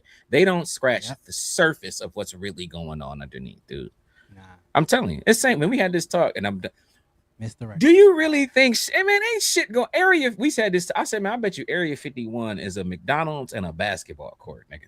Ain't nothing going on over there. You want to know Area 51 is 3 blocks down and 2 blocks to the right from your crib, nigga. You don't know. You don't know. Somebody pull a fry out of special machine, that shit shift and that take you under, and then it's a tunnel, nigga, that drive a train in the middle of the. You don't know. You see what I'm saying? Hey, you ain't gonna get me, man. I don't fall for none of that no more. Yeah, I agree with what he's saying, because the biggest and important stuff is the stuff that's gonna sound crazy. And when someone talks on it, they're gonna be brand a crazy person until it comes out. Case in point, Alex Jones. That man has said all kinds of stuff in the past, and we said, "Oh, that crazy nutcase on a radio show." Basically, everything he said has come true. Oh, I remember he was talking about it. He said, like, I was talking about Epstein's Island before anybody talked about it. I was talking about it when it was there, and now, just now, are people finding out about it and all that. Even his whole speech talking about the whole, I don't like the chemicals in the water, they're making the frogs gay. He's like, okay, it's not making them gay. It's just completely, it's making them, what's his name? It's changing their gender. And that's the same water that a lot of cities' water supply comes from, which does have actual real life effects on the population, kind of thing. Yeah, they just make it seem so crazy that it just don't seem real. I'm telling you, again, though, hey, I don't want no trouble. I don't want no smoke. Hey, man. All right. Hey, yeah, put that foil on. They heavy. It's the segment. Right. It's the segment. All right. All right. Famous movies you can sum up in a single sentence. Yo, when I saw this, I was like, oh yeah, this is perfect for Black Nerd Podcast. Because I mean, The Lord of the Rings is nothing more than a group spends 9 hours returning jewelry. Yeah. Yeah. Pretty much white niggas with a ring. Yeah, facts. That's my sum. So one sentence. That's a great one sentence. Long journey. Harry Potter. Boy spends 7 years being a third wheel. Yeah. I'm sorry, but that's funny. That's a they good got one. The perfect face for it too. Show do. Hey, that is funny. Mulan. Girl has to pretend she's a man to be taken seriously. I mean, yeah. I mean, that's pretty much it. Yeah, it's pretty accurate. Are we even acknowledging this movie's existence? Are we actually doing this? I thought we forgot about this. I forgot about this, man. To be a man. When I think Mulan, I think Disney or whatever. Yeah, right, I think Eddie Murphy and them, nigga. Batman versus Superman. Paranoid billionaire afraid of an immigrant. Yeah. Bars. Big bars. Big bars. Wow. Oh, that's funny. That's exactly what that movie's about. Arrival. Americans finally bothered to learn a foreign language. Yeah. Yeah, that's what we asked. Yeah, that's nail on the head right there. Absolutely. Boy. So sad. All right. Titanic. Rich girl lets poor man freeze to death. I mean, yeah. Yes. Yeah. She had more than enough room on. She had more than enough room on that door, and she let him freeze. Poor man should have pulled that rich bitch off and saved himself. That's my sentence. Hell no. Yeah. Every time I see that, I think about that. Oh, I want you to stand. Fuck Rose. Hey, man. Shoot. And one time only. When somebody, you want to watch Titanic? No, thank you. Zero desire to see any of that. Thank you and goodbye. Yeah, for real. Yeah. Shouts to it. Well done, but no, I'm good, bro. All right, so that's enough on that. So look, just take a look at this. They got a Whitney Houston Barbie that finally came out. All right, that's official. No, this is real. This is official. That's pretty. Now, fire. my issue and question with this has everything to do with who is this? Like who? Like my daughter or kids, they don't know nothing about Whitney Houston. Whitney Houston been dead 20-some years. Oh, you're wild. You're wild, and they know. This is the queen of karaoke. Every black child that's got a black mama, these songs are getting played the same way we knew Temptation. Nah, it's getting there, bro. Whitney's still doing it. Whitney doing numbers in the house. I don't even think this is directed towards children either. I think this is for like little girls who have grown up with Whitney, and now this is something to just keep. Like I'm just gonna have this like a collector's item. Yeah, I think it's a collector's item. What? Yeah. I bet you that price tag probably like $80. Yeah, that price tag gonna make you want to dance with somebody. Shoot, big facts. You feel me? Lousy. somebody so she can get them tips to get that money up to pay for it. Yeah, telling she you. definitely want to for somebody. All right, Cool, you know though. what I'm saying? I'm glad. One last thing, and then we're going to transition out of this segment because I want to make sure we covered everything we were supposed to cover. A little bit of local news. You know what I mean? Actually, no, we're not going to do local news. Let's do this other Harry Potter joint.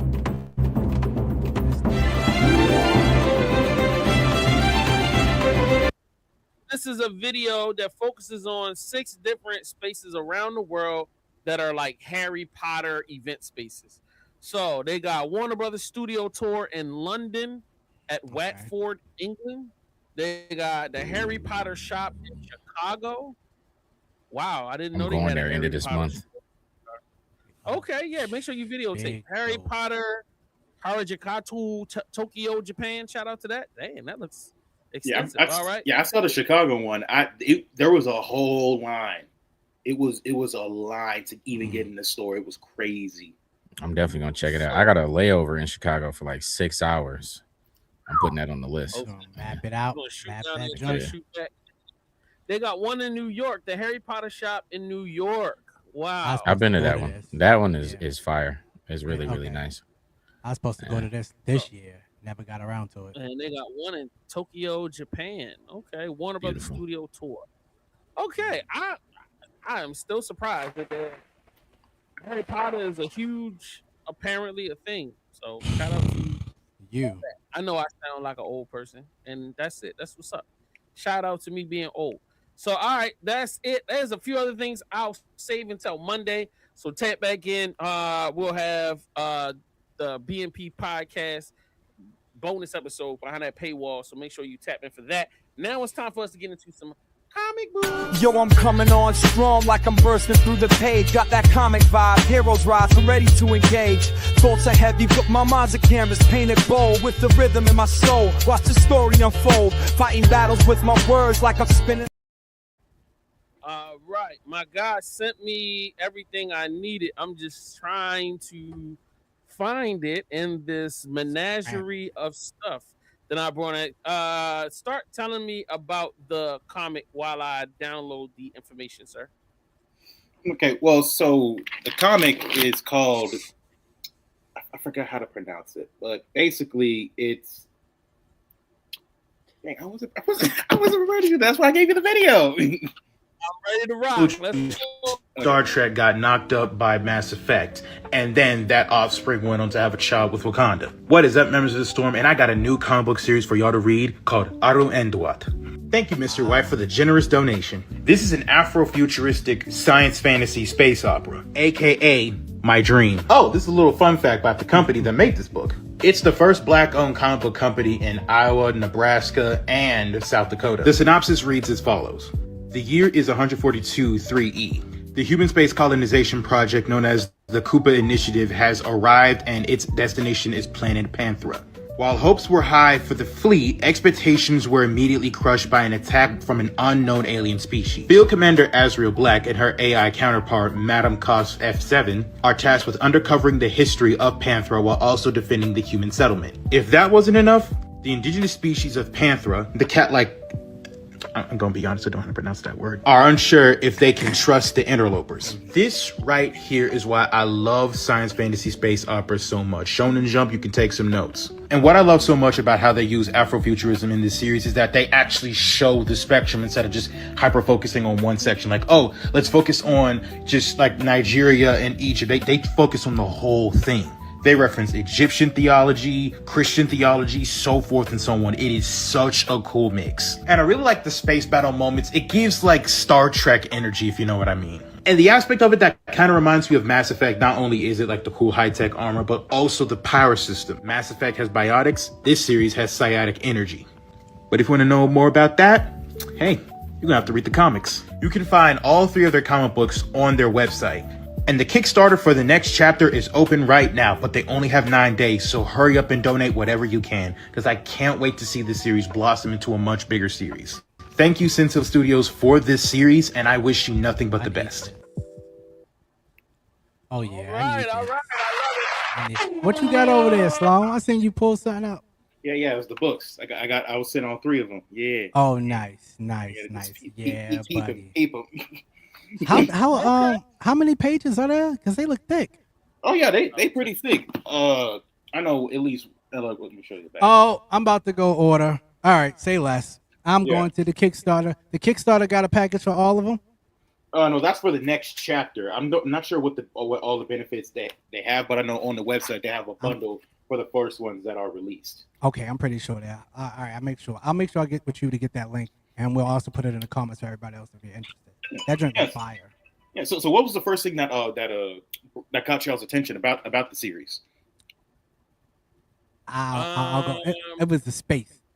I was all onto the story, and then you got to the space part, and I was like, how do we get the space? And then as I seen the page alignments like that, I was like, oh, okay, I'm loving the way this looks. Graphically, it's right where I needed to be at.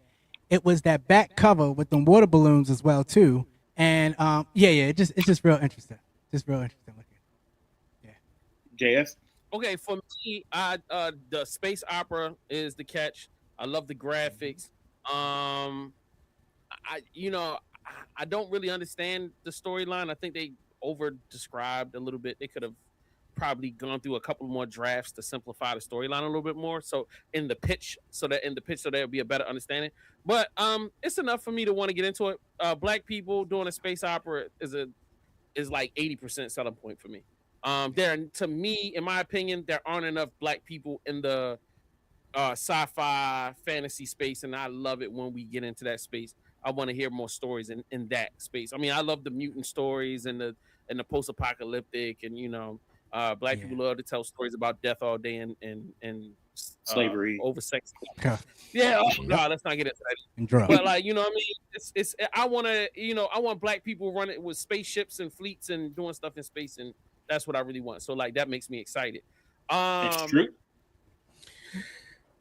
So this is where we break everybody's hearts. These are where the hearts begin to break, man. Because it has nothing to do with the comic itself. It looked beautiful. However, where I grew up, who I grew up with, and how I grew up, I never knew anybody around me that ever even touched a comic book. I didn't know anybody who knew anything about Marvel or DC. Everybody's always surprised when I said, man, so when I got older, like I watched some Marvel things, some DC stuff, etc. But I never got that deep into Star Wars. Nobody around in my family basically gave a shit.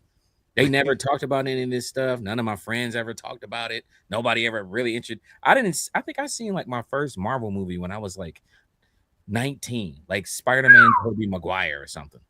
Hey, right? Like I had seen that, and I was like, oh yeah, this was dope. But I'm like, man, like when people kept trying to explain to me the lore, and like I'm the type of person, like I'll be honest, like listen, I'm not sure, I don't know. Like niggas, oh, how could you not know? I'm not a nice boy. That used to shy me away. And then so years went by, and I just never went back to any of this stuff. So it's like now I'm so far out the loop. Like I have no freaking clue, man. I will say though, it looks good. And hey, if it's black owned, I'm with you. But I have no idea. Bro, if you like a good story, it's always in a book. I mean, definitely. If you do need stuff explained or just a good jumping on point to get into like Marvel and DC, come to me. I know the ins and outs of how to start this stuff. You know what happened with me? My fault, real quick. I think what it was too, when I hit that space of 18, I wasn't I was straight up just doing music. So I didn't know TV, no nothing. I wasn't too focused on anything. And then I started getting into the anime stuff.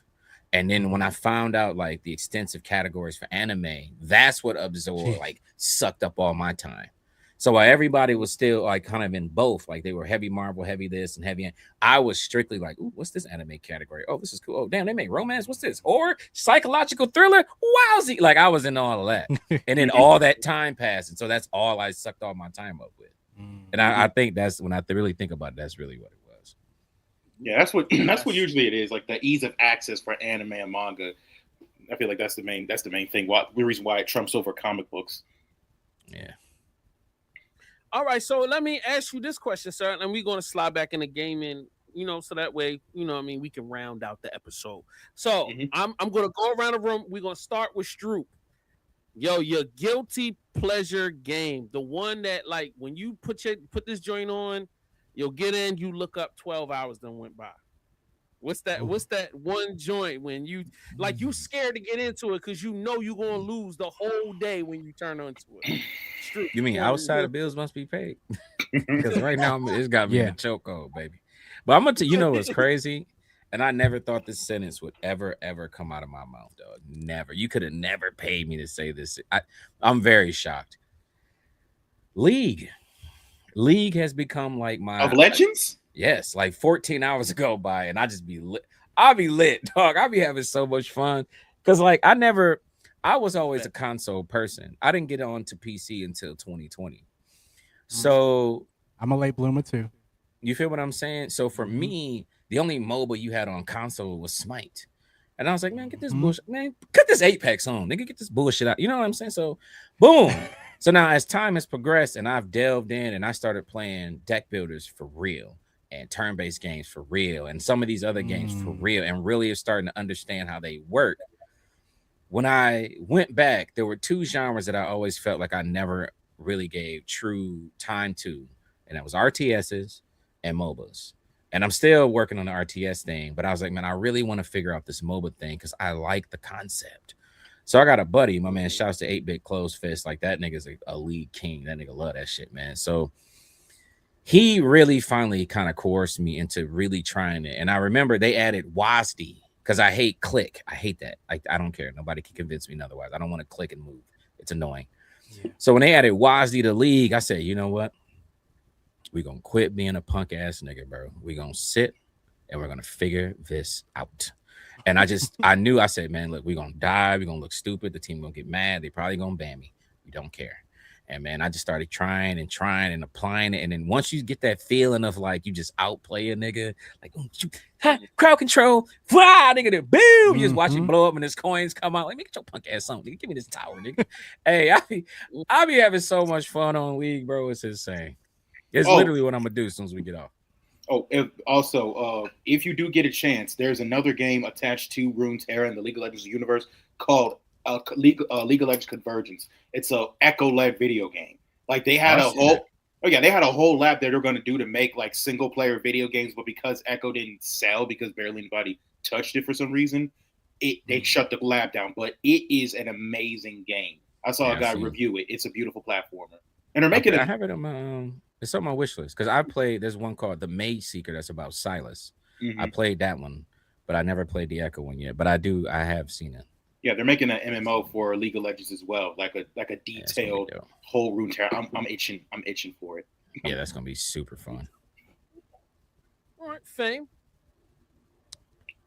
I gotta. You need me to repeat the question? No. League of Legends was definitely my speed, but I jumped on to Mobile Legends, bang bang. Mobile Legends is just more my speed of crowd controlling and sniping in lanes, assassin. That is. I feel you. I was into Smite for about 5 years, running rank, murdering, and then all of a sudden I was trash because again with any game once they start doing updates and they start changing character moves and trying to do all this outside, I begin to fall off. My biggest scare is what happened a couple weeks ago when I downloaded Star Wars Outlaws, and I dumped.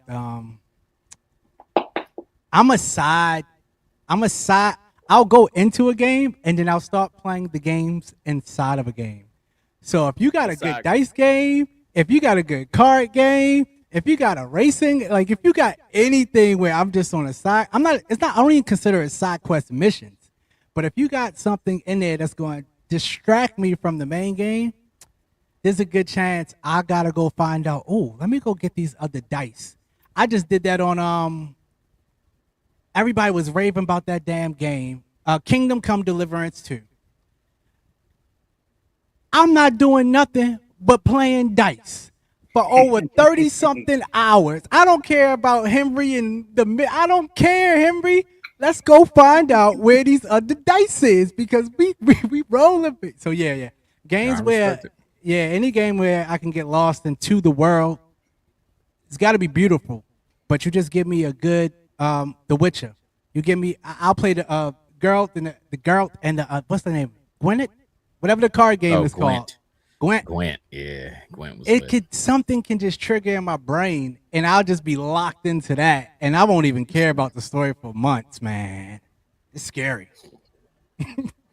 Man, real Yo, quick, what's funny? When we was talking about Cyberpunk, and what you just say getting lost. I've never beat Cyberpunk the game fully. 2077.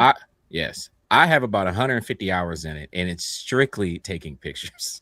I just love just walking around like, oh yeah, I'm gonna line that up, expose that nigga. Ooh, look at the background. Nigga. I'll tell you, man, I used for a while. I had a folder, thousands of just photos. I've never beat the game a day in my life. Yeah. Never. What you I doing? just on explored the Twitter? world. What you I was started man. a They website? used to be like they were like my backgrounds for a while, and I would just scroll through them. Like I just be like, dang, I forgot. And then like if I wanted to get lost in something, I just cut some music on, hop in a whip, jump up some stuff, climb up, and be like, dang, how do I get up here? Line something up, because like the world is just a massive, bro, and it's beautiful. They got good. They got good photo tools. I need you to do something for me. I need you to create a Google folder, right? I need you to upload all of those images to that Google folder and then make it public so that we can go through your folder. I'll take and a look snatch through. some stuff. You know what I'm saying? You got lucky. I thought he was about to pimp you out and start saying so we could start selling you and making money. I thought. Yeah, I had a lot of fun with that. Rituals right here. You know what I'm saying? Come fuck with me. $5. Good Get shot. you a background. That's fine. Real. Let me tell you how that one was lined up. Real. I like that. Man, if y'all know me, you know. Well, first of all, I'm gonna say Fame. I thought you was gonna say your Conan game because I swear to God, for like 2 years That's straight, ridiculous. That I don't want to talk about Conan because we shouldn't talk about Conan. That's years. That's years of Conan Exile. Let's not do that. I don't want to talk about that. That was an addiction, like, you know what I'm saying? Like for me, if you know me, my addiction is always video game wise, Civilization.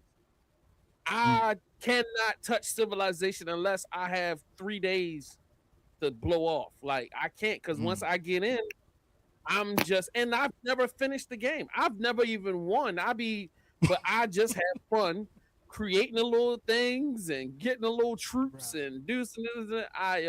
Like now, there's a. Nah. The only one I won was a PlayStation version. Like I had a PS3 or PS4 version, and I used to play that, and I used to kill that.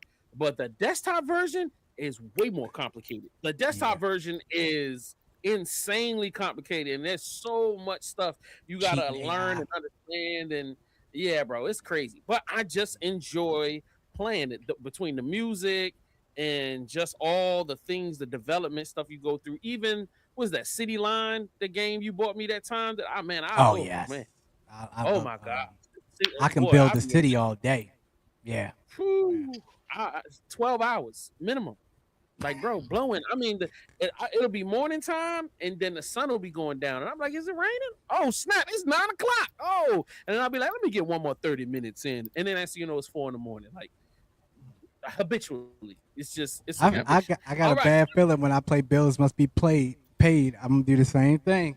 Yeah, you're gonna be cooked. I promise you. All right, so my next question is, what's the first video that? Go ahead. I'm sorry, Sloan. My apologies, my brother. Go ahead. Easily Cyberpunk 2077. Like there's days where I need to sit down and write, and I'm like, okay, I'm gonna play a game that I could just hop into and opt out to. That is not Cyberpunk 2077 because it got bad. When I used to work at McDonald's, it used to get bad. Like I'm like, okay, I'm gonna go write. I sit down. Next thing you know, I look outside. I'm like, oh shoot, it's nighttime. You know that. Man, like I'll be going through the side missions, replaying missions just so I can get the right story path stuff and all that. Man, and again, just like him, like just exploring the city, crawling up on buildings, seeing what you can find, so forth and so on. Man, it's crazy. It's just such a beautiful game. And even the music, like literally just driving around and the radio they have, like the different stations. Half my playlist now is the Cyberpunk.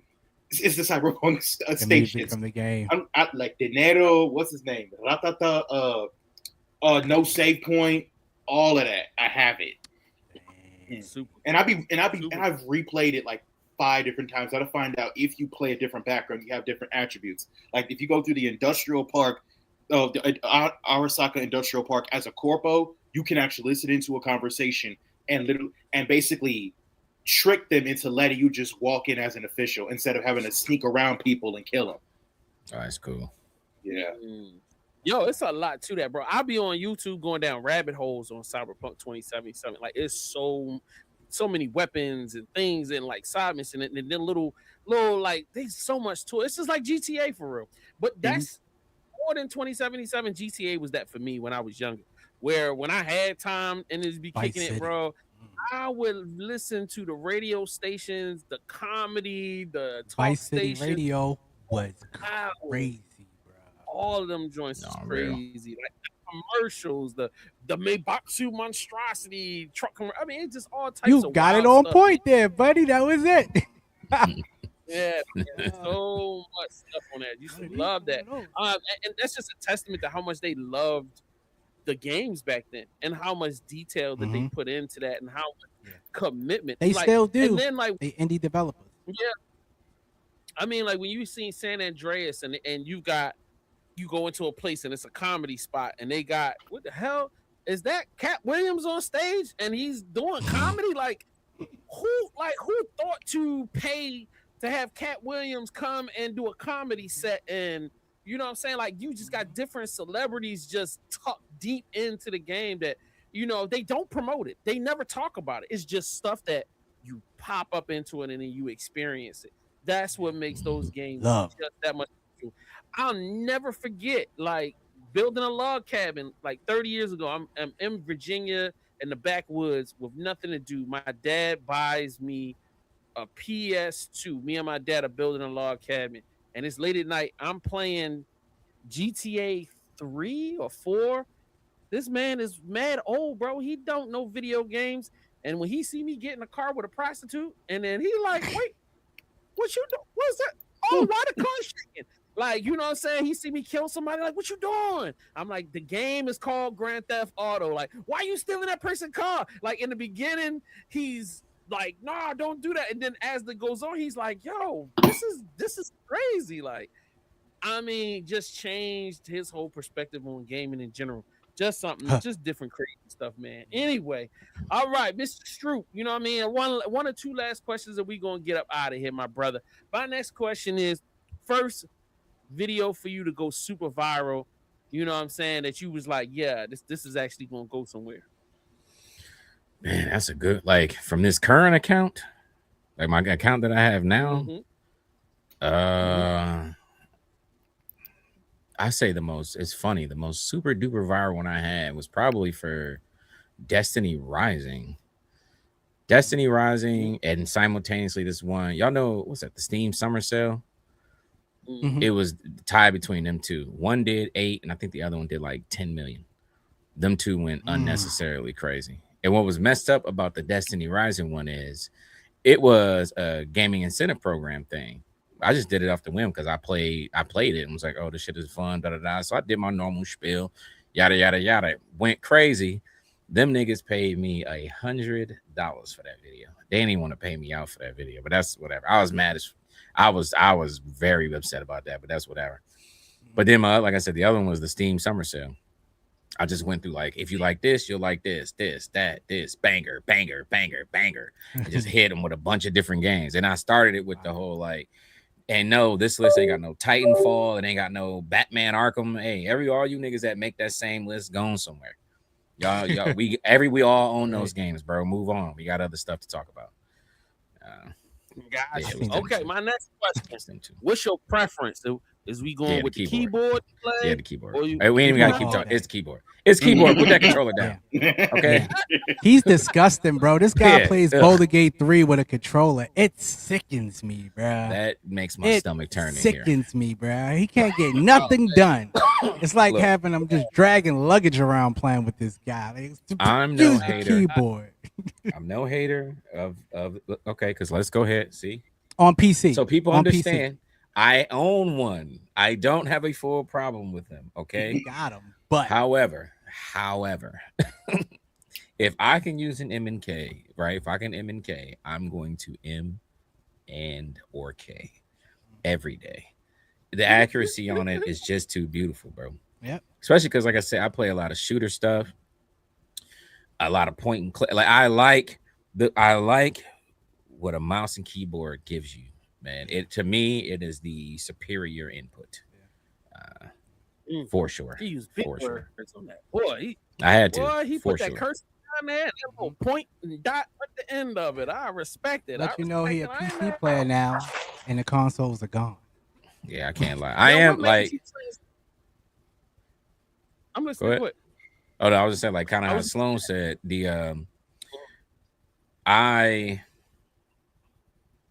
no, go ahead. You go ahead. I was gonna ask what brought you said you got into being a PC gamer in 2020. Was it the lockdown that made you go, all right, well, let me go buy a desktop, put something together? Like what was the inspiration? Yes. And as you just reminded me of, that was my train of thought with the Sloan thing. When he was talking about getting an Xbox for Blade, I want to buy a PlayStation 5 for the God of War trilogy remake. I want one. So I'm gonna get one, right? When that time come around, boom, I'm gonna go do that. But yeah, I made the switch because, man, I was still playing Apex, bored out of my mind, tired. Like all that stuff was just getting boring. But console, like, man, the store just has the worst games in existence. And it's like the paywall behind them were always unnecessary. Like every game is just like you couldn't. Console don't give you a little $2 joint. Like maybe now, but back then, like man, it don't now, bro. It's still I believe it. Ugly. It's still disgusting. It's disgusting. So I was, and I never. It was funny, bro. We had just got our first like little whatever COVID check or something. That bitch was like 900, right? I got a little whopper. So I'm sitting there watching YouTube and a Valorant commercial come on, and I was like, man, give me my phone. Like, I went right to Amazon. Starter PC, and then just bought one because I was like, the cash just hit. I was like, man, it must be fake. So I just bought. Man, I'm telling you, it's funny. I bought a piece of crap. $500. It had a 1650 in it, 250 gigs HDD. Didn't even have an SSD in it. That thing was a piece of garbage. Hey, nigga, I made content on it, streamed on it, played Battlefield on it. That thing went crazy. My nephew still got it now. He playing Fortnite on to this day. It's loud. Oh, it's loud. But man, he running that bad boy into the ground for me, man. Shouts to SkyTech Gaming, nigga.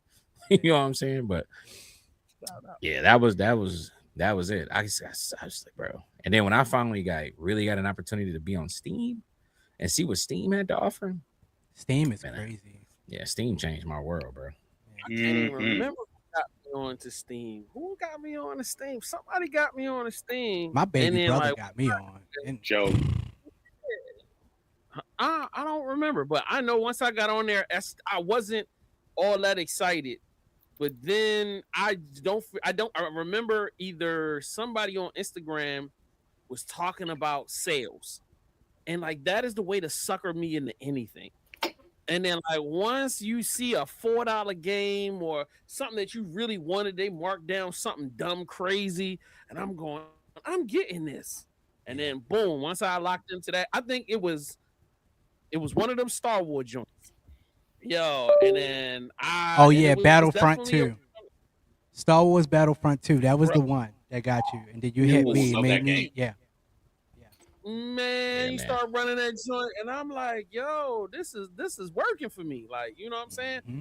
And then like once I did that, it was up. When we say like console is disgusting, yeah. When we say console is disgusting, we mean in a really bad way. Like $40, $80. That's it. That's your minimum.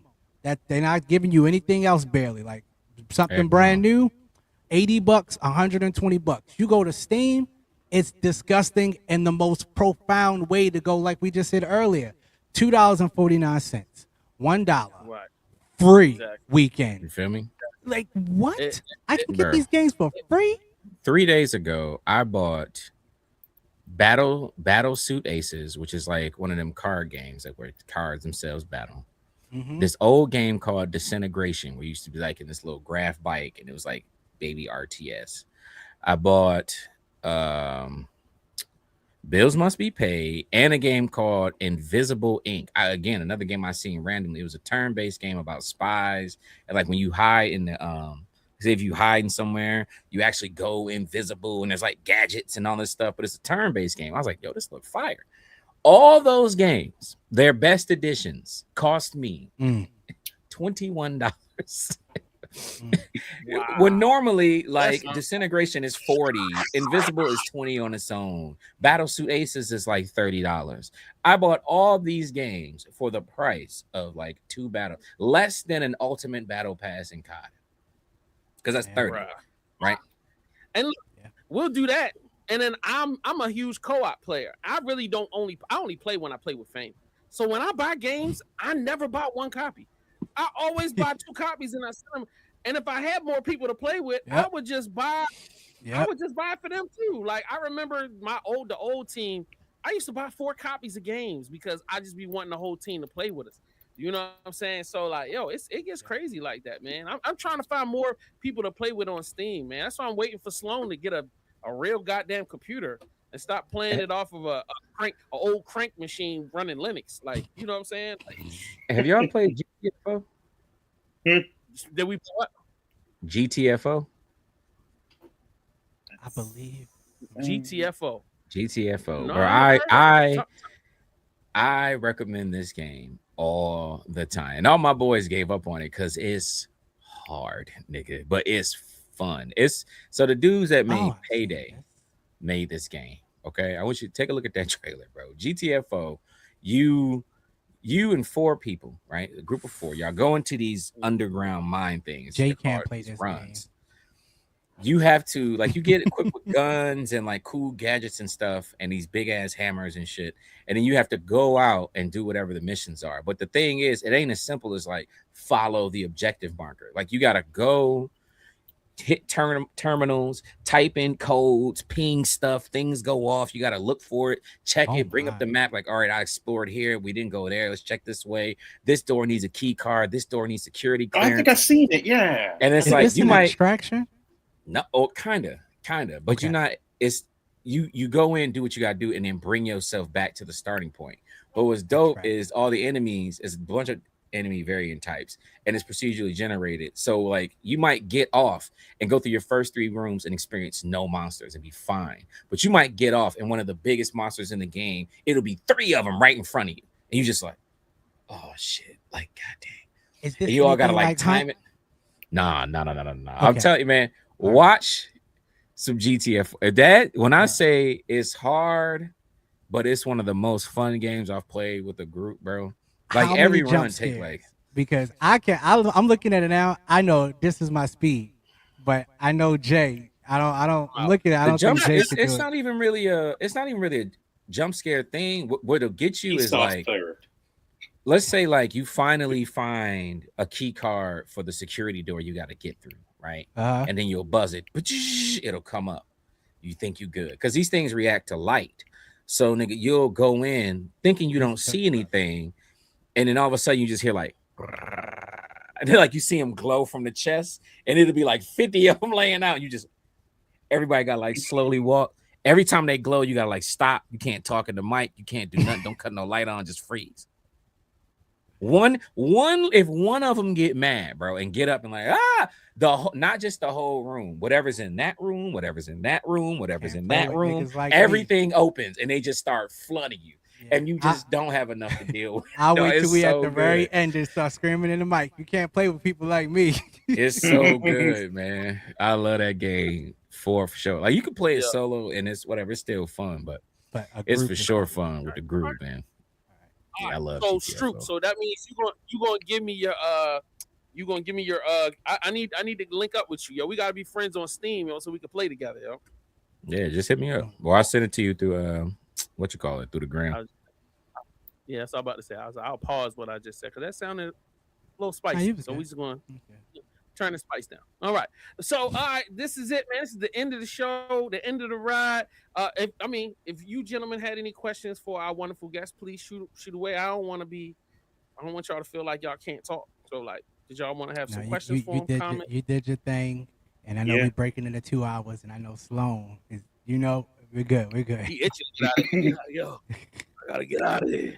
You know what I'm saying? What you gotta do after this, Sloan? Tell me, why you always be in a rush every time the show over? He yo? got the What you baddies, got? bro. He can't talk about that. I gotta eat, and I got a story I'm writing, man. Oh, Yeah, he that's getting what back this on is. Cyberpunk. Mhm. Yeah, I respect Bruh. Bust some cheeks and get ripped in the game. That's how you gotta do I it should when you're probably, young, I baby. might play through it, bro, and actually play the story and see what it's really like. I played a little bit, but not enough. Once I found out you could take photos, I just lost. Because like if you look, Lost it. these are all pictures that I've taken over the course of my life. Some of these pictures are like 10 years old, bro. So I'm big into it. Like, you know what I mean? I love it. So it's like, I don't know. I ain't never seen how it. There's a lot of games with photo mode. Cyberpunk has done it in It's one of a the best ton of ways I've ever games seen. with photo mode. Yeah. Yeah. All right. Before we get out of here, Jay, I'm going to go into I'm gonna break it down to 2 minutes because I have to talk about Star Trek and the 60th anniversary that's going down in Vegas by all of our people that's out there celebrating right now. Yo, believe me, we wish we was there in a hotel room doing this live from there. But I did a thing. And I did a thing that I've been trying to do for a while. I reached out to Black Dog and I got him in the game. And I reached out to Zyla Trax and I got her in the game. This is Star Trek's Beacon Wars. I've been building this game for about 2 months now. And if you ever played Statigo, this is exactly what it is. It is a board game that I took and customized completely. This has been taking me weeks. And I've been losing sleep trying to get this ready for this weekend. It's currently up. It's currently running. You can play against your friends. I'm doing a poor job of explaining it. I just want you to see the menus that. If you don't know how to play Statigo, it's all right here. The menu is broken down so you can learn each piece. I let you know what it do, how to move, the best way to get into anything.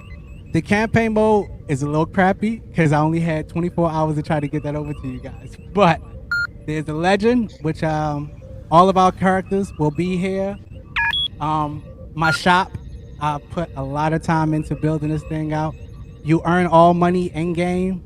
Klingons, Vulcans, frames, titles that you can get, reactions that you can put on. Everything is built in here, all to celebrate this. Simulation ready. I put I got my boy. So voice lines will be in here. I got my character that he brought. Got special moves. The only thing I changed out about Statigo is they don't really have special effects. You can pick and give yourself one special effect you can use one time in any match. Commander confirmed. I'll do Klingon really fast and Brutal Strike. Commander confirmed. Start off again. This is the board game. The back end is a bit janky because I decided I wanted to add in pieces this morning. So this morning I messed up, and I put pieces at the top that I have to fix, which is up here. They just gotta sit on the board. It's a super easy fix once I get it.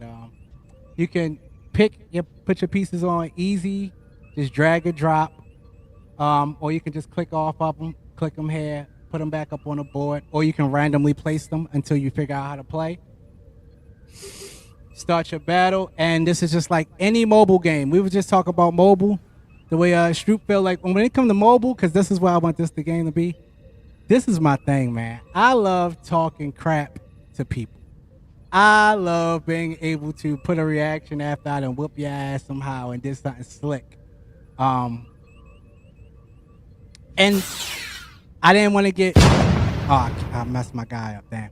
I didn't want to get hit too hard because this is all illegal. I can't get paid off of this IP at all. So everything is completely free. I'm not trying to get paid for anything on here. I just want to do something really cool. It will be behind the Patreon, but it will also be available to anybody that loves Star Trek. If you love the IP, I am looking to work with a couple other influencers that are in the realm, or just anybody that loves Star Trek and you want to see yourself as a character, man, we would love to put you in the game. I would love to have more fun building this game out. And if you got any ideas, or if you're a creator yourself and you can help me out with some coding, hey man, This is it. This is for the Star Trek 60th anniversary. You know, I just had to do something extra, Jay. Jay had to go do something that would fit perfectly into the theme of this anniversary without letting it go to waste. I love it, man. Bro, it took me hours. You got to get Captain Stroop in the game, yo. Yeah. You a Trekkie? Man, I already told. I don't know nothing about it. But shouts to it. You know what I mean? Shoot, man. You ever play? Anybody on here play Statigo? Strategy game? The board game? I haven't. I got. It's like chess and battleships. It's good. It's good. It's definitely big brain. Okay. It's definitely big brain, but it's fun when you're playing against other people that like to be clever and hide their pieces behind pieces, and you're moving. It's dope. It's dope. Okay. All right. Well, y'all know what time it is. It's time to get up out of here. Got to get these shout outs going. So let's start with our illustrious guest, Mr. Stroop. Thank you for coming. What's your shout outs? Do you want to promote anything, tell anything? This is the time to do it. Shout anybody out. Go ahead. Easy. If you're looking for me, website stroopwafflegg.com, and it has every link, every social, every media kit, all that stuff. But what I do want to talk about, I can't say too much about it. I'm going to PAX this year as a first-time experience, and then I'm kind of applying some of my film and video music background from all these years as an old man. And I'm actually shooting a full-length documentary on the PAX West experience. We're interviewing devs, we're talking to creators, really meeting some people. Like, it's going to be a fully thing. This is my first time talking about it. This is a straight announcement that I'm giving y'all. Nobody knows anything about this except for now. It will be called Beyond the Badge. It's coming probably later in October because, like I said, I'm going to go get everything filmed, and then I'm going to be spending most of September editing my ass off. So you probably won't see me very much on the video making side because I'm going to lock in and get this together. So anybody who makes like background music or just music in general, whatever, also could send me a message. That would be great because I'm looking for some stuff like that too. That's it. Beyond the Badge, baby. It's coming in sometime in October. Keep a lookout. I want y'all to watch. Thank you. That's what I'm talking about. Fire. Sloan, bro. Talk to him, man. Talk to him. A shout out to our special guest for coming here with us to talk about video games. Shout out to y'all for having me on the podcast. And shout out to my boy Cap Games. He's been grinding away at content on Instagram, TikTok, and YouTube. And shout out to the fam in general. Shout out to Pandemonia as well.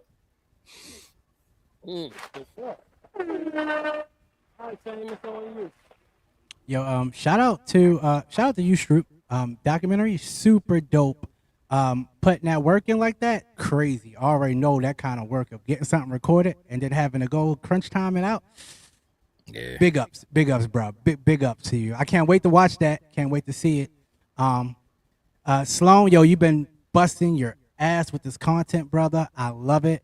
I'm glad to see that little check I had seen earlier, quick little, hey, keep getting them donations in, baby. I love to see it. Jay, yo, bro, you putting in mad work behind the scenes. I just want to give you guys y'all flowers now, bro. Yo, keep it up. Keep creating. All of my downtime, when I do get lost in video games, the only time I come back out, I get right back into my own personal little worlds. So to you guys that's creators, Sloan, keep creating, keep grinding out that book, man. I cannot wait to read it. I can't wait to actually be like, yo, this is my brother's shit right here, Pippin. Like, I can't wait to get into the cons and talk about it. Same with Stroop, bro. I can't wait to see I cannot wait to be a voice to help you guys get to that next plateau. You know, it's just, and not a plateau, forget going anywhere. I just can't wait to see what you guys create to leave behind as your blueprints, your legacies here on this earth. So I'm really proud of all you guys. Shout out to Mastermind and the Indie Show. Always my brother for tuning in and keeping it real. I love what you're doing over there. Keep it up. To everybody that's coming, that's in the comments, to everybody that's going to see this in the future. Hey, thank y'all for tuning into the Black Nerd Podcast. Make sure y'all get over to the Patreon. And yeah, that's my spiel, bro. Stay nerdy. All right. Yeah. Stay nerdy. Yo, I definitely want to say thank you to our guest, Stroop Waffle GG, for coming through this jumping line. we definitely want to do more collaborations with you. Like, honestly, I just want to get on live stream and do some gaming. You know what I'm saying? Have some fun.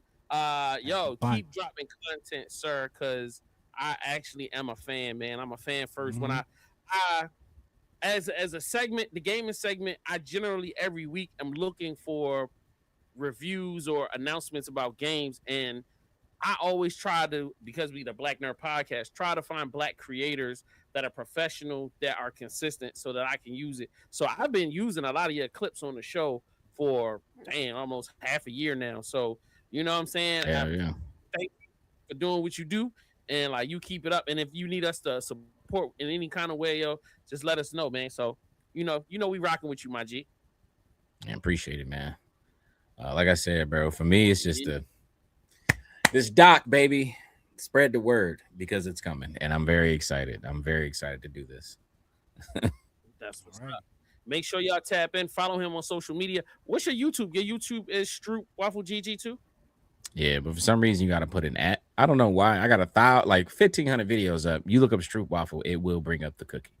YouTube is just don't want to bring me out. They just keeping me locked down for some reason. I don't get it.